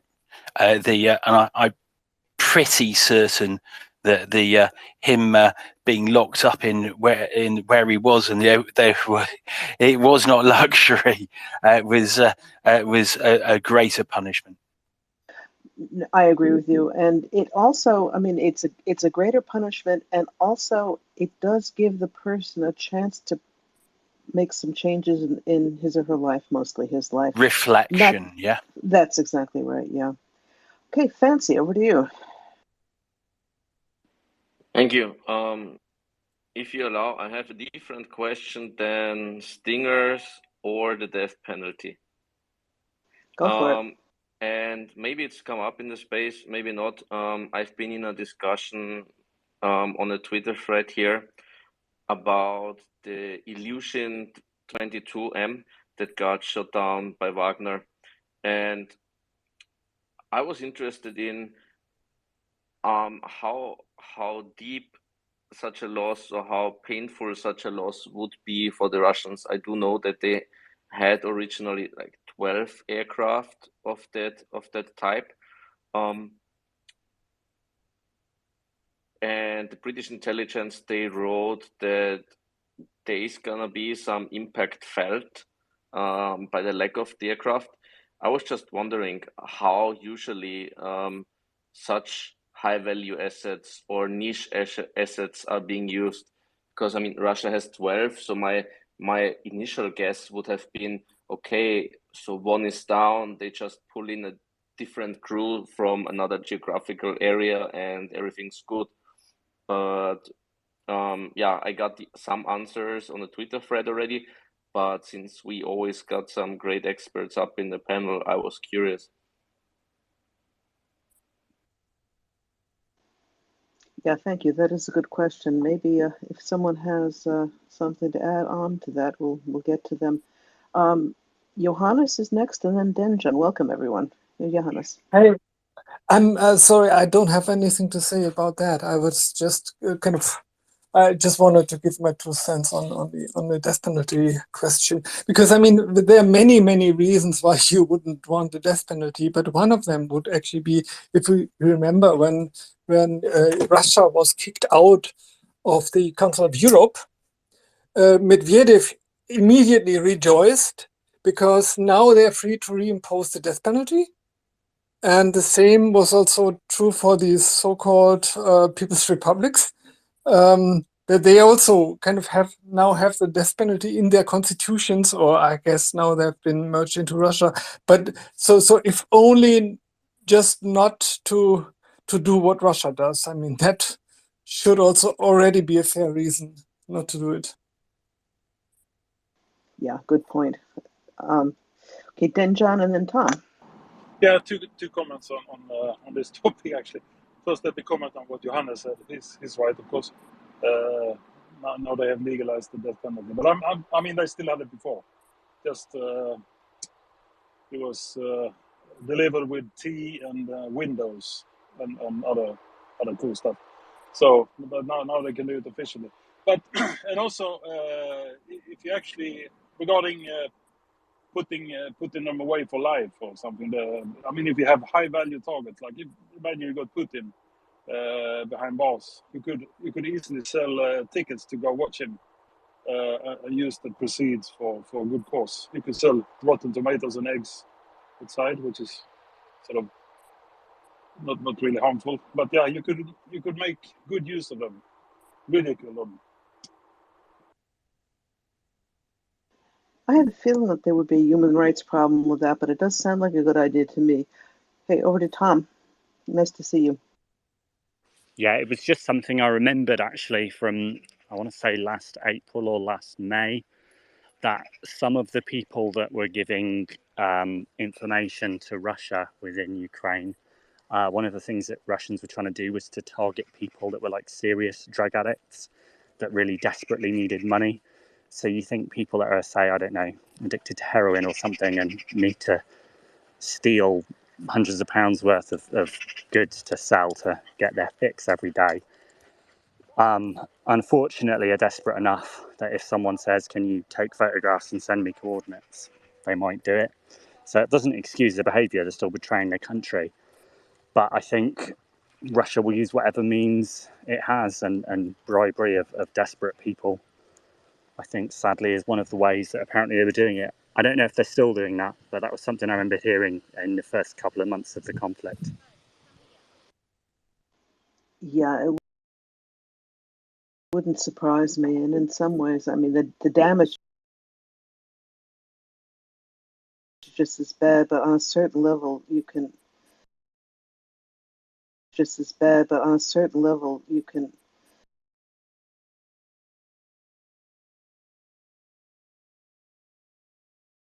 anything new. Nothing is new with how they're behaving. It's nothing new there. David. I was going to add to that, because it isn't just that, is it? Imagine how many children that the Russians have stolen. Imagine someone tracks down the parents who are living near somewhere and say, "We got your child. We'll execute your child if you don't do X." Right? There's a reason why we most countries, they call it the civilized world, if you want to say it, don't have the death penalty, because it. There's bad consequences, and there are so many things involved, right? Just don't have it. You can put people in prison for the whole of their life if you want. It's just what society. Do we need to have? Do we need to have the feeling of, yes, I've got my revenge, right? Because the rules and laws and punishments, are they about punishments about revenge? There we are. I'll leave it at that. Yeah, that's exactly right. It's Peter, I'm going to go over to you for a minute. Do you have any further thoughts on this?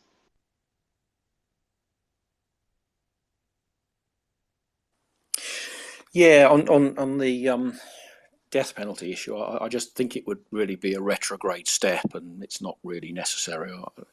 I don't, Ukraine is coming into the sort of family of Europe, and if they were to do that, it would just be a step in the wrong direction. And I'm pretty sure that most of the people within Ukraine, the majority, would support that view. Yeah, And I'd love to despite see us. I was just going to say I would love to see a poll on that. I think you're right.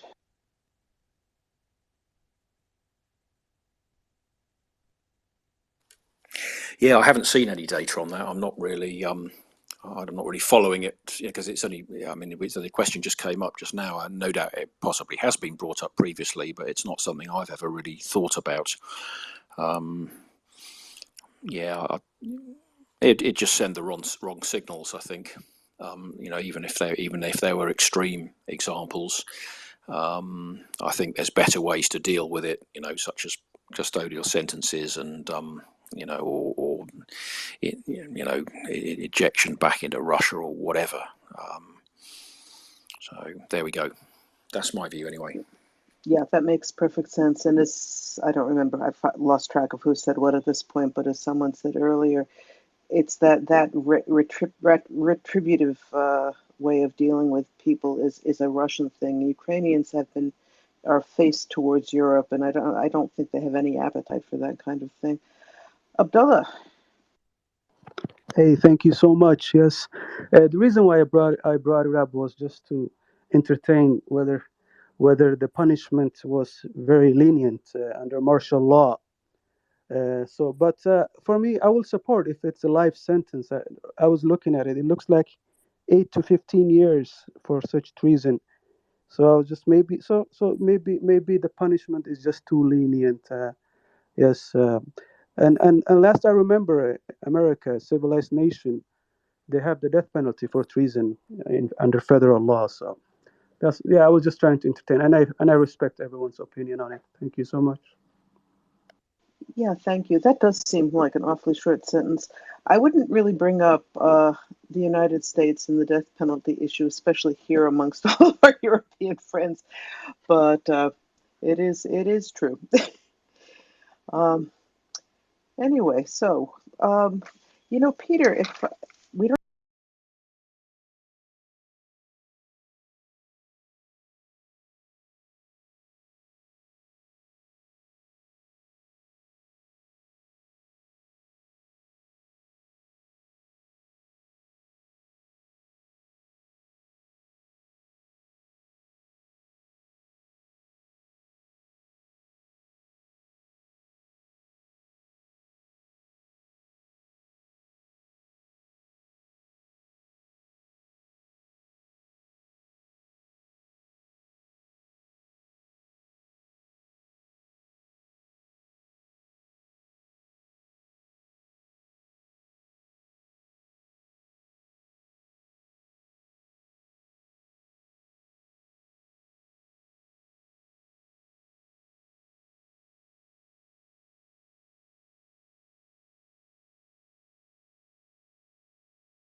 any hands at the moment. So that's another issue I wanted to bring up with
you because I am not.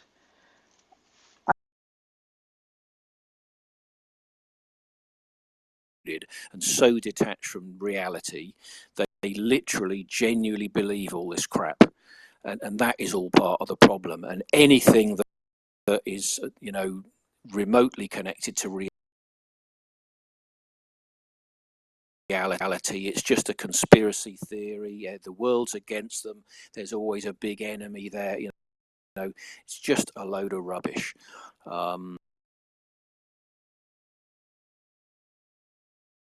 Being a primordial Russian land, hundreds at all in history, yet the Crimean Tatars have lived there for thousands of years. So have the Ukrainians, right up to the 20th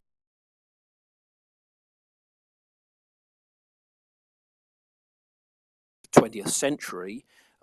The Russian population was a minority in Crimea, and of course that only changed because the original inhabitants were basically deported to Siberia and Kazakhstan, thousands of miles away, and supplanted by all these Russian, people who were brought groups across Russia on the Trans-Siberian Railway. Where we arrived in Novosibirsk, and the typical sort of Soviet style tour guide who showed us around the city was so proud of her city, and that it had a population of 1.5 million people, and she said this is the fastest expansion of any city in the world ever, even more than Chicago. And one of the American passengers pointed out, yeah, but in Chicago, people moved to Chicago because they chose to do so. And of course, the whole bus burst out in laughing, and the guide just was completely floored, didn't understand the concept that this 1.5 million population in Novosibirsk, most of them have moved there, because of being deported, for example.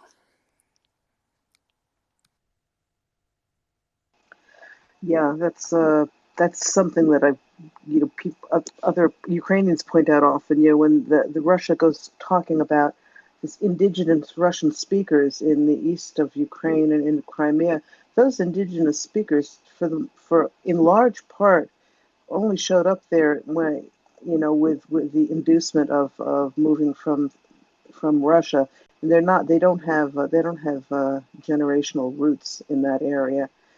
They did the same thing in the Baltics. Again, it's learning. We should have learned history, especially in the United States. We should have learned history of Eastern Europe a long time ago because nothing that's happening now is new in the slightest. Woke, let's go over to you. Hi. Hey, good morning. Thanks for bringing me up. I just wanted to speak on a concept that's been in the back of my mind for a while, and you just triggered me to think about it, which is the fact that Putin claims to not know what's going on in his own invasion. And I'm wondering if it's because he actually isolated himself by cutting off the internet and all these things that he's put in place for the general population, if he's also fucked, excuse my language, fucked himself and doesn't have access to those things? Is he choosing to ignore it but does have access? It just boggles my mind that all the information is out there. He could easily access correct information unless he's cut himself off from the internet. So I just don't want to hear any, not that anyone in here made excuses for Putin, but it can come across that way sometimes from some people. And no one in here in this room did that, but it's like, he, in my mind, just chooses to ignore the truth that he may have access to. He certainly does ignore it. He is famous. He is famous. I think, Peter, you might know. I mean, I have heard that it's pretty well known that he's completely computer illiterate. Is that true? Allegedly so. I mean, I don't think anybody really knows, but I think what is pretty certain is that he doesn't leave a data. He apparently doesn't have a mobile phone. He doesn't leave a data sort of footprint. And again, this is partly, I think, because so that he's covering his own track, so he can't be held. There's no evidence of him being accountable, although he clearly is accountable. He just has a very authoritarian style of government, but it's absolutely clear that all the key decisions are made at the top. The financing of Wagner and the whole operation of Wagner would not have been possible without his direct approval. And basically, in that style of government, nothing happens really without him giving the approval, and this is partly why the whole country is in such a state, because everybody at every level is paranoid about making a decision that turns out to be wrong and getting a bullet in the head for it from higher up. So you just get a sort of stagnation, and I mean, just look at the Ukrainian army, for example, where the junior level guys are being encouraged to make decisions and to take the initiative, and they're told the objective, and they're empowered to take decisions themselves at a devolved level to achieve that objective, and they're not going to get a bullet in the head, hopefully, if they make the occasional mistake. Now, in Russia, the whole culture is just completely different. People won't do things unless they're told to do it, and even then they'll want to sort of be able to say, well, it wasn't my decision, I was told to do that. So they sort of cover in their tracks. It's just a completely different culture. And I think, that's what it was effectively forced on Ukraine and the Ukrainian army. And what another thing that Putin has underestimated is how much Ukrainian society has changed during the last 25 years, because it's 25 or even more, is it, since independence, 25, almost 30 years since independence, more than 30 years actually. Get my maths right. And he's just stuck in aspic in 1991 at the fall of the Soviet Union, in denial, with a giant chip on his shoulder, or a whole load of chips on his shoulder, and he just cannot. He has no interest in understanding or believing reality. He's just not. Why would he even want to do that? He's just pursuing his own agenda and his own vendetta, and living in cloud cuckoo land. And unfortunately, innocent Ukrainians, families, people in shopping centres, kindergartens, are clobbering, injury and death as a result. And it is immensely frustrating. I cannot tell you how frustrated I am that we in the West have effectively allowed this situation by not reacting to Georgia in 2008, as we should have done, certainly by not reacting to the Crimea situation in 2014. The fact that Germany was signing Nord Stream 2 years after that is just absolutely beyond the pale. And unfortunately, however you look at it, every step of the way, he's been appeased and he's just been encouraged to go further. And finally, somebody is doing something, but too little, too late, and you see the result. Thank you for that, guys. Yeah, I agree with what you're saying. And I think that maybe if he knew the exact truth. I'm not giving him any credit for having any sort of feelings whatsoever, but if he actually knew the whole truth, it would be probably too much for him.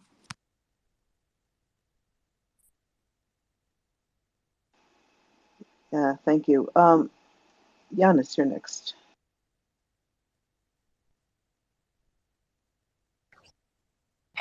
Yes. Hello. Hello. Can you hear me?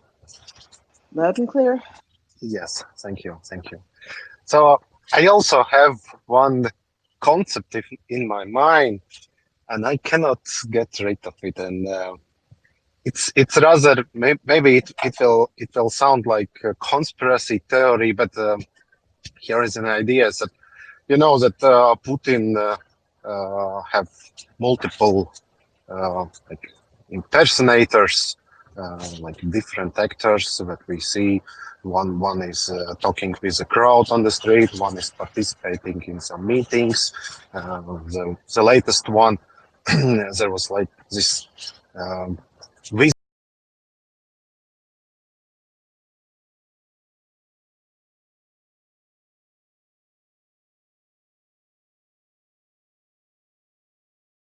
visit to some that are like, and I cannot get free of the feeling that this Putin is some kind of how to tell it.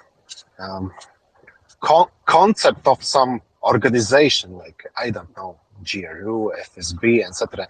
And actually, there is no such single person who is ruling all the stuff. Now that for example, from Soviet time, there was a Communist Party, and there was like face of Communist Party, like Brezhnev, and such stuff. Is it possible that, like in worst case scenario, he can be sacrificed as a scapegoat, and he is just a symbol of, and face and talking head of this regime? Could be behind all we see in Ukraine, etc., etc. So, like, it's a concept, it's just talking head for, I don't know, some Grey Cardinal Council of FSB or something like that. Yeah, thank you. Thank you. Yeah, well, we've even seen that he has appeared in two places in a period of time that he could not possibly have gotten from one place to the other. You know, someone brought up before the Servant of the People, the sitcom that President Zelensky was in his former life as an actor, and I hadn't even focused on it, but there is a very funny couple of episodes where there's a double, and the double is just like him, except he's cross-eyed, which must have been really difficult as an actor to handle.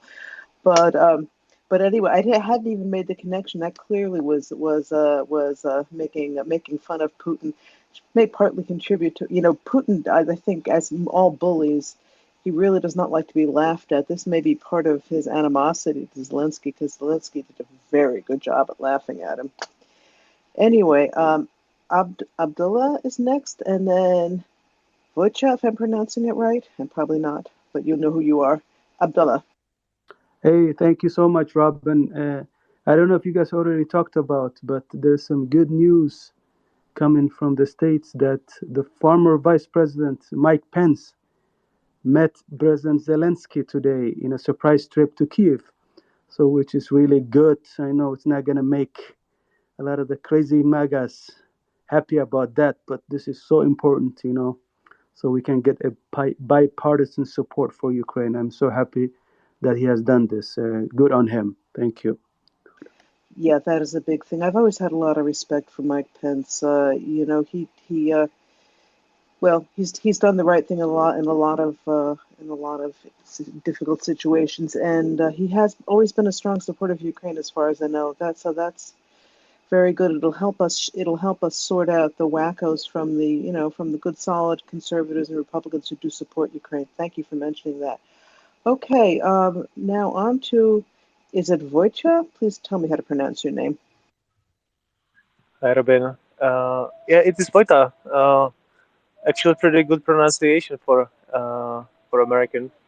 Thank Thank you. you.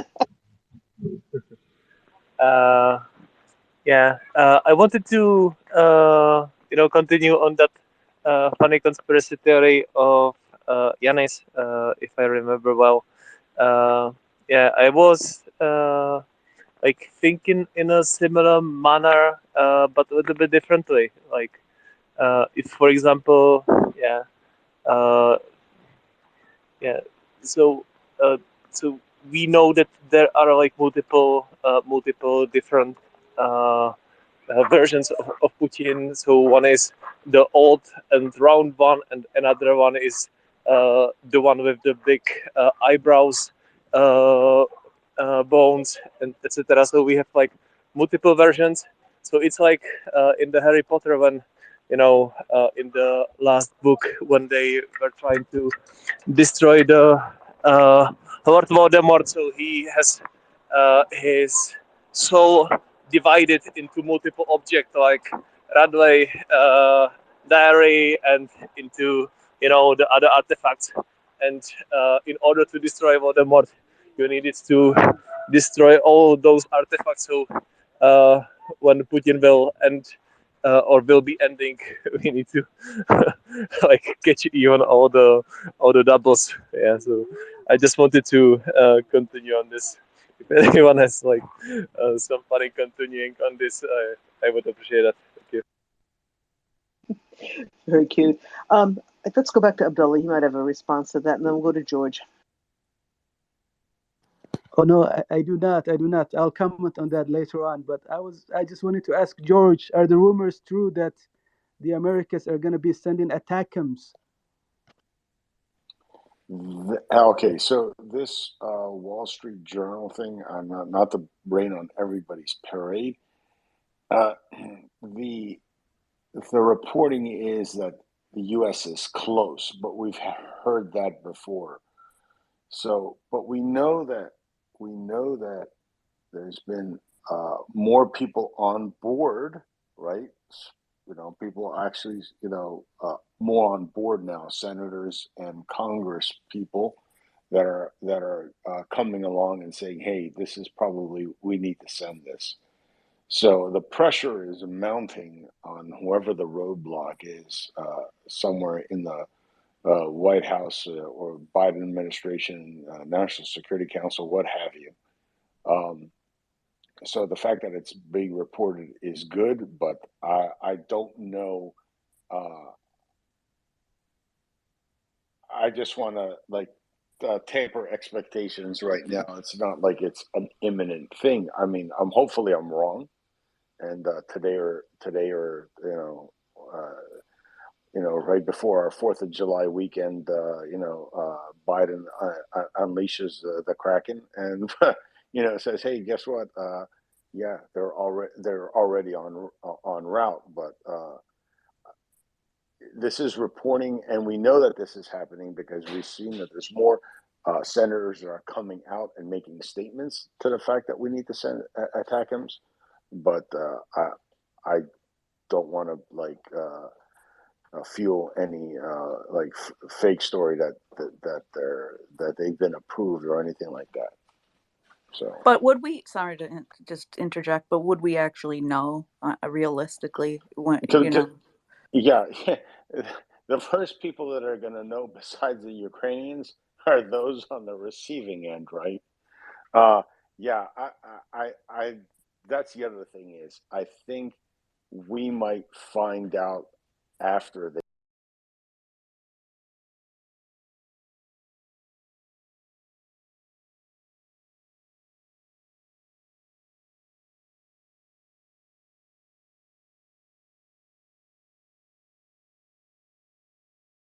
they've been sent because they've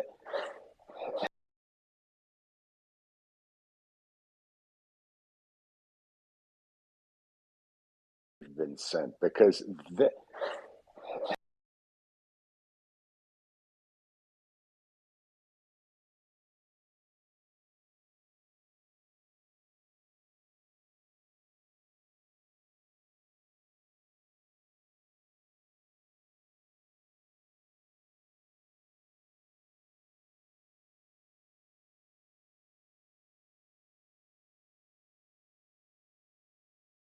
Wall Street Journal is reporting this. It's good. It's good. It gets the word out that, hey, we're building pressure, and I think maybe some of the other senators that have been on the fence and want to know what their constituents think, because they're always gauging their next election. The congressmen, they start reading that story, maybe it brings them along too. So it's a positive development, but like I said, we're not there yet. So for my American listening friends here, please, if you haven't made those calls to your congressman and senator, now's the time, and just keep calling them. Remember, they don't pay your salary; you pay theirs. They're supposed to work for us, and you can remind them of that. Oh, one more thing since I'm on here, and I got a question. This is why I came up here. Malcolm Nance, who we all know and comes on the space pretty much on a regular, he's got some goober that's been trying to impersonate him and make fake Twitter accounts, and he's asking for people just to go in there. It's very easy to report the account. The tweet that Malcolm has, it actually has the fake account Twitter name in there. You click on that Twitter name, you go up to the upper right hand corner, you'll see a couple of dots. You click on that and say report, and then it pretty much you say that you're reporting it for somebody else, and down toward the bottom you'll see is impersonating, and you just follow the steps, and just the more reports, the faster we can start taking some of this absolute garbage down. Thank you, guys. That's what I came up. George, Yes. George, before you leave, I wanted to ask you about the article on Wall Street Journal. I haven't had the opportunity to read it yet. What sources are they using? Is it congressional sources or is it from the administration? And also, so you're saying that you still think that this is a rumor? No final decisions have been taken. Yeah, I don't think any final decisions have been taken. I'm not saying it's a rumor. There is. I mean, I think we are getting closer, right? Every senator, there's 100 senators, guys. There's not that many. It's not like the 400 and whatever congressmen we have. I forget the number. It keeps changing, but it's 425. No, we have 100 senators and No, not House. Sorry. Yeah, 435 or something, right? Is it Yep, that's 435? right. That's right. That's right. Yeah. So senators have a lot more clout, right? So the more senators that come out and say, "Hey, we need to send this stuff," the better. So I think that's why this story was put out. Now, I haven't read the complete story, and I don't know what sources they're referring to, or whether, but the information is there. Like it's out in the open. You had the latest Senator Risch, the other day came out and said this. There's been other senators. I mean, it's growing momentum. There's resolutions now in both houses of Congress to get this done. So yeah, the pressure is mounting. And unfortunately, when you have these barbaric acts like you had at Kramatorsk, right? It just, it unfortunately it takes things like that to prove that, hey, yes, this is what they need. They need things like this.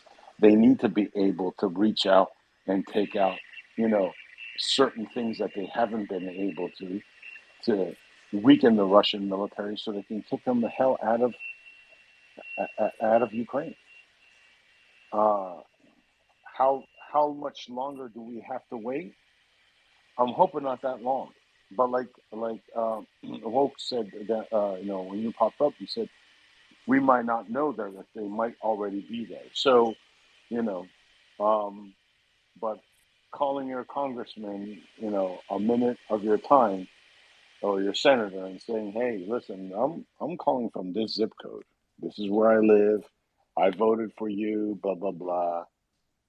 I just want to know what are you doing? Have you signed on to these resolutions? You know, we need to get these people to liberate their land so we can get these children back. You know, this is affecting the United States and world global security because we cannot have Russia win. Remind them that, because then our other ally Taiwan is under the gun from China. So you just have to keep pressing and making those phone calls. And if they see her, and if they see and they say, "Hey, Wojciech, hey, nice for you to call again. Yeah, we when was it? You called 3 days ago. How's it going? How are the kids?" When you start having those conversations, now you're making a dent. When you and the person answering the phone are now on a first name basis, and they know what your plans on the weekend, that's when you've made a dent. That's how often you have to call. And once in a while, you'll get some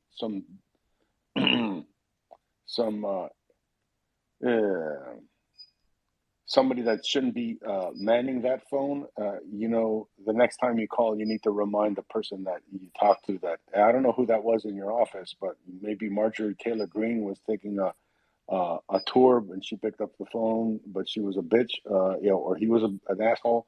Yeah, you can say that too. Because remember, you pay their salary.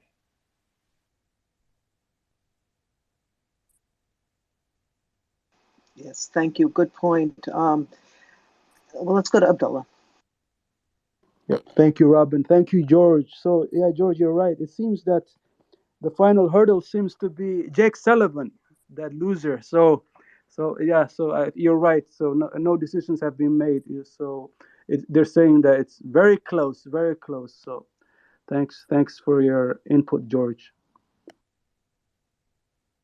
One of the things about this, especially since the OPSEC has been pretty good about these things, is to some extent, the more that the stuff is talked about, the more the Russians have to at least be wondering whether stuff is in country or coming soon. And keeping them off balance is worth a lot also. That was one of the things that I think Lindsey Graham and Richard Blumenthal helped to do, and that makes a big difference. Wojtek, back to you.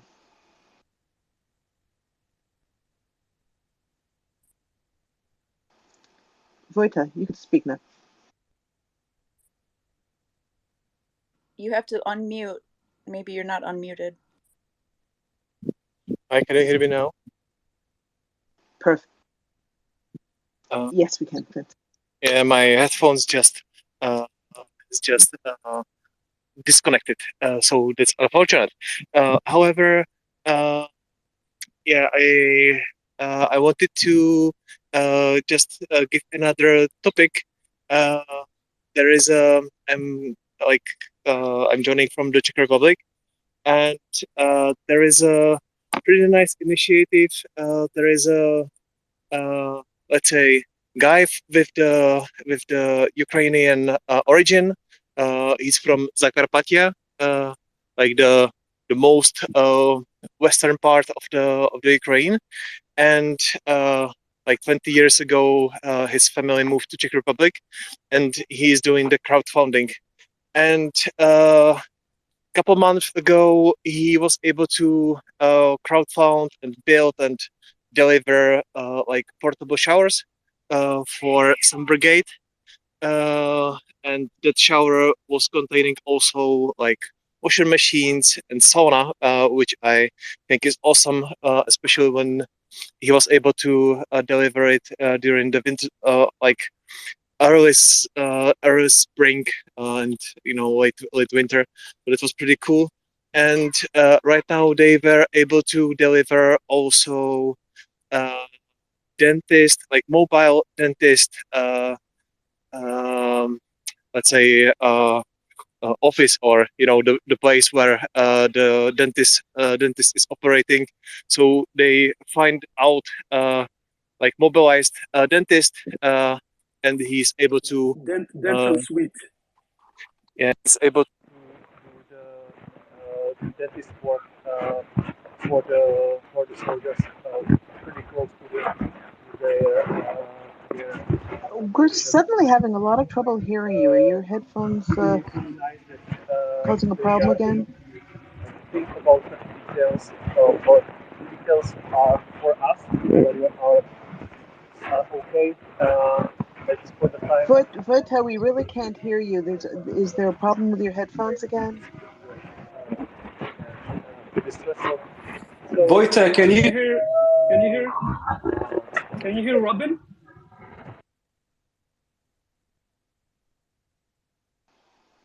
Thanks, Abdullah. Vojta, you suddenly were sounding very distant. We really couldn't hear you. If you want to try again, maybe it's better to speak directly into the phone.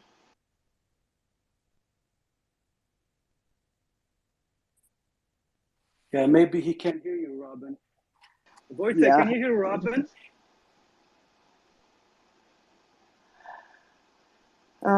Dear. Shall we drop him down and hopefully he'll know to come back up? That's the only thing you do. Vojta, you can't hear. Can you hear me? Yeah, I think he's having problems. I'm going to drop him down and hopefully he'll come back up to speaker. are you talking to me? We were talking to you. We were having a lot of trouble hearing you, and then it seemed as though you couldn't hear us. So if Yeah, I couldn't. it's better now, if you can tell it, the last couple of minutes we really weren't getting what you were saying. So if you could try that again, we do want to hear. Yeah, I was talking about this Zakarpatian guy who lived in Czech Republic, and he was able to crowdfund a mobile dentist office. Have you heard about that, or shall I repeat it like whole? Sorry. No, please do repeat it. That sounds interesting. Is this in Ukraine?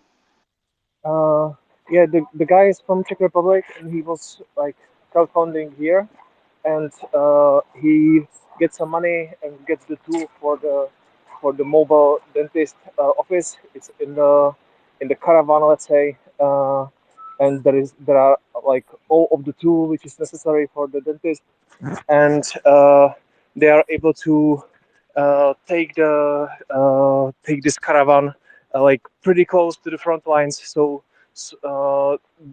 like soldiers, they don't when they are mobilized, they are not like able to go to the dentist, and they are like keeping the the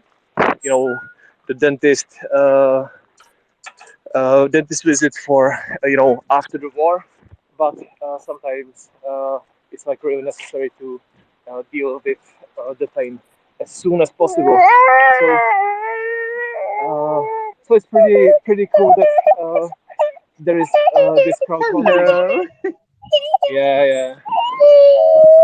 I'm always listening to MriyaReport on the child's playground, and my little one is running away.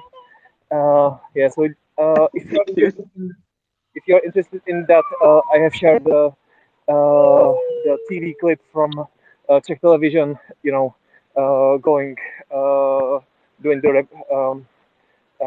reportage about a report about this crowdfunding project. Yeah, thank you. Very, very nice. Thank you. One of the things about this war that's been, really heartwarming are the number of people who have different skills, and they take their skills and put them at the disposal of the Ukrainian army. Our friend Radu, who's brought in a number of ambulances from Romania, is like that, and Ryan, our very own Ryan, who's a co-host here. It's I think it's really unusual, the number of grassroots initiatives that are going to help Ukraine win this war. It's a very nice positive thing to see in all of this. Can I just add in that dental issues, although seemingly, oh, it's just your teeth, I think could take soldiers out of commission, because it's so painful and can lead to many other issues. So it's really important. Yeah, 100%. I mean, even bad dental hygiene there's a higher incidence of Alzheimer's and that kind of thing later in life, from what I understand. So yeah, it's no joke. And as you're saying, if you have a toothache, you're not going to be at your best fighting either. Abdullah.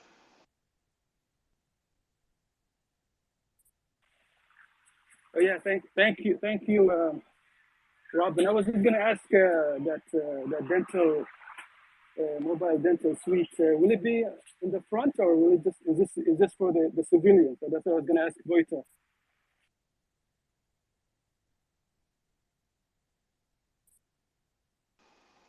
Voita, did you hear Abdullah's question? He was wondering whether these dental suites were going to be at the front or whether they're for civilians. Yeah, I was two You're busy. applications We away. understand. Don't worry. Exactly. Yeah, they are close to the front line. Well, they are not putting the caravan next to the trenches, but it is used by both. Yeah, so by the soldiers and also the civilians. So they That probably, like the soldiers on their rotations off, I would assume they wouldn't want to be at the front lines if possible. So probably hitting the soldiers up when they're off of their rotation. Exactly. This is the point. Yeah. Have you heard the second project which was done by the guy about the mobile showers and sauna? No, that I haven't. What could you tell us about that? Yeah.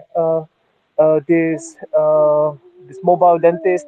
It's like uh, not second, but the most recent project. And before that, when there was a winter and the early spring, were able to create like mobile showers, uh, including the washing machines and also a mobile sauna, which I think is pretty cool and pretty good like morale boost for the soldiers that they can wash up their clothes, and when they are waiting for that they can go to sauna and gather the strength for for further engagement. Okay, thank you. I just want to take a minute here. We don't have any hands at the moment to ask those of you who are listening to please take a moment and like and retweet the space to make sure people know that we're here. Also, if MriyaReport.org is now I never remember the numbers. 6013, no, 301c. No, you know what I mean. Is a 503. what is it? I think it's 5. 501c3. Yeah. That's Yeah, it. you got it. 501c3. Thank you, dear. I'm terrible with numbers. I went to law school for all the good it did me. Anyway, we the we are funding a number of very important projects in Ukraine, and every cent you give helps. So if you can help, please feel free. If you are financially can't, you can help by liking and retweeting the space. I also just wanted to say, as usual, I see we have several Ukrainian listeners, and I just wanted to make a shout out to them. We're happy and honored that you're here. Please come. Please keep coming back. We support you. We love you, and we look forward to seeing you in peacetime. Thank you,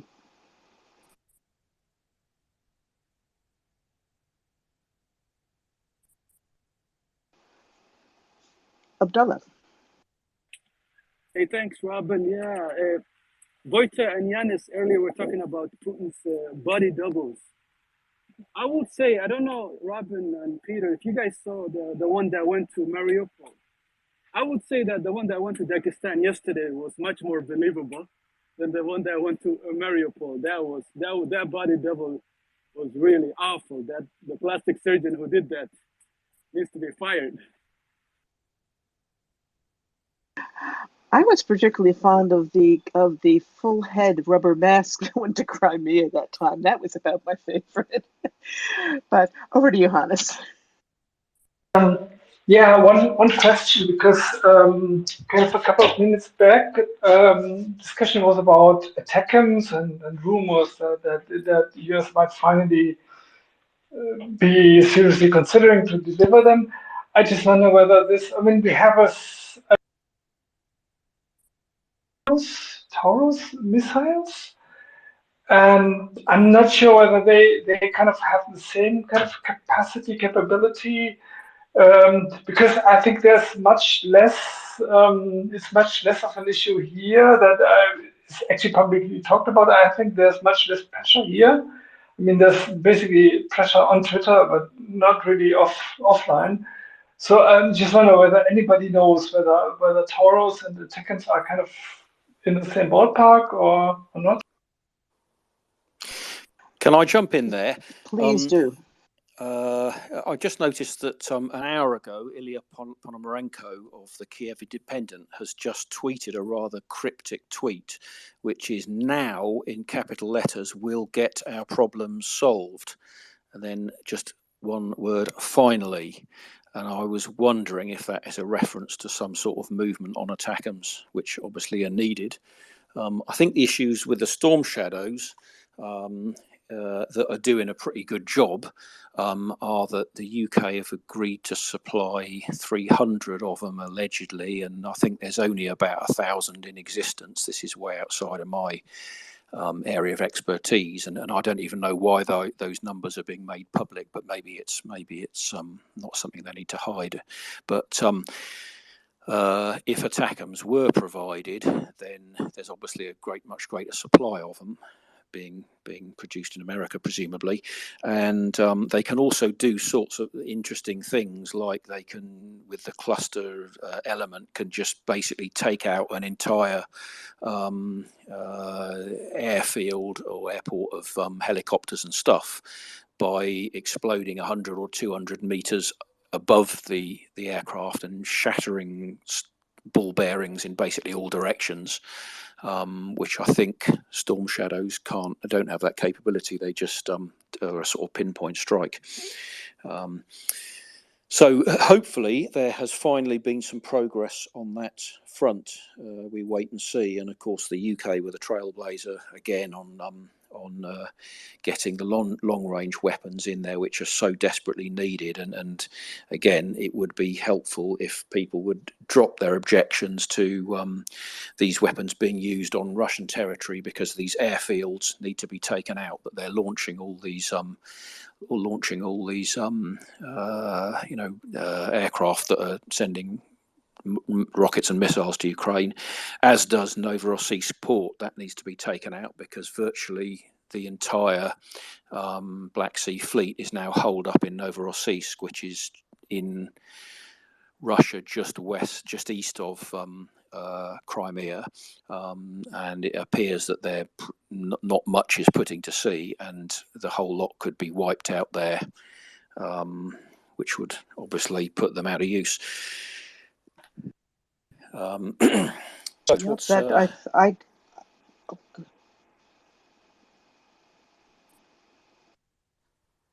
Go ahead, Robin. Sorry, not meaning to step on your lines. We have to get used to how fast the other one talks. I think a little bit. I'm in New York, where I step on everybody's lines. My apologies. I was just going to say that is my understanding. What you're saying, that the Storm Shadows are pinpoint and they're perfect for that. But for example, if you wanted to wipe out a bunch of bombers on the ground, you'd have to use one Storm Shadow for each, plus a few extras for the ones that miss. Not clearly, that's not going to happen. The ATACMS of the old style cluster munition warheads would be perfect. So, well, let's to be continued. I hope it's as exciting as Ilya Ponomarenko thinks it is. As we certainly could use. Ukrainians could use some extra good news right now. We'll go to Abdullah, and then David is back. Abdullah.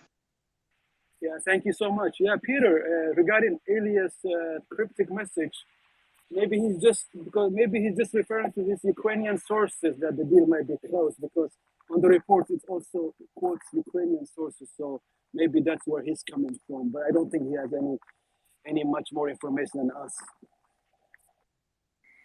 Yeah, it could be. It's deliberately cryptic, I think. But there's obviously some kind of development that he's presumably not allowed to say much more about. Yeah, 100%. The only thing now I want to know is which one will be better to be when it comes to the carriage bridge.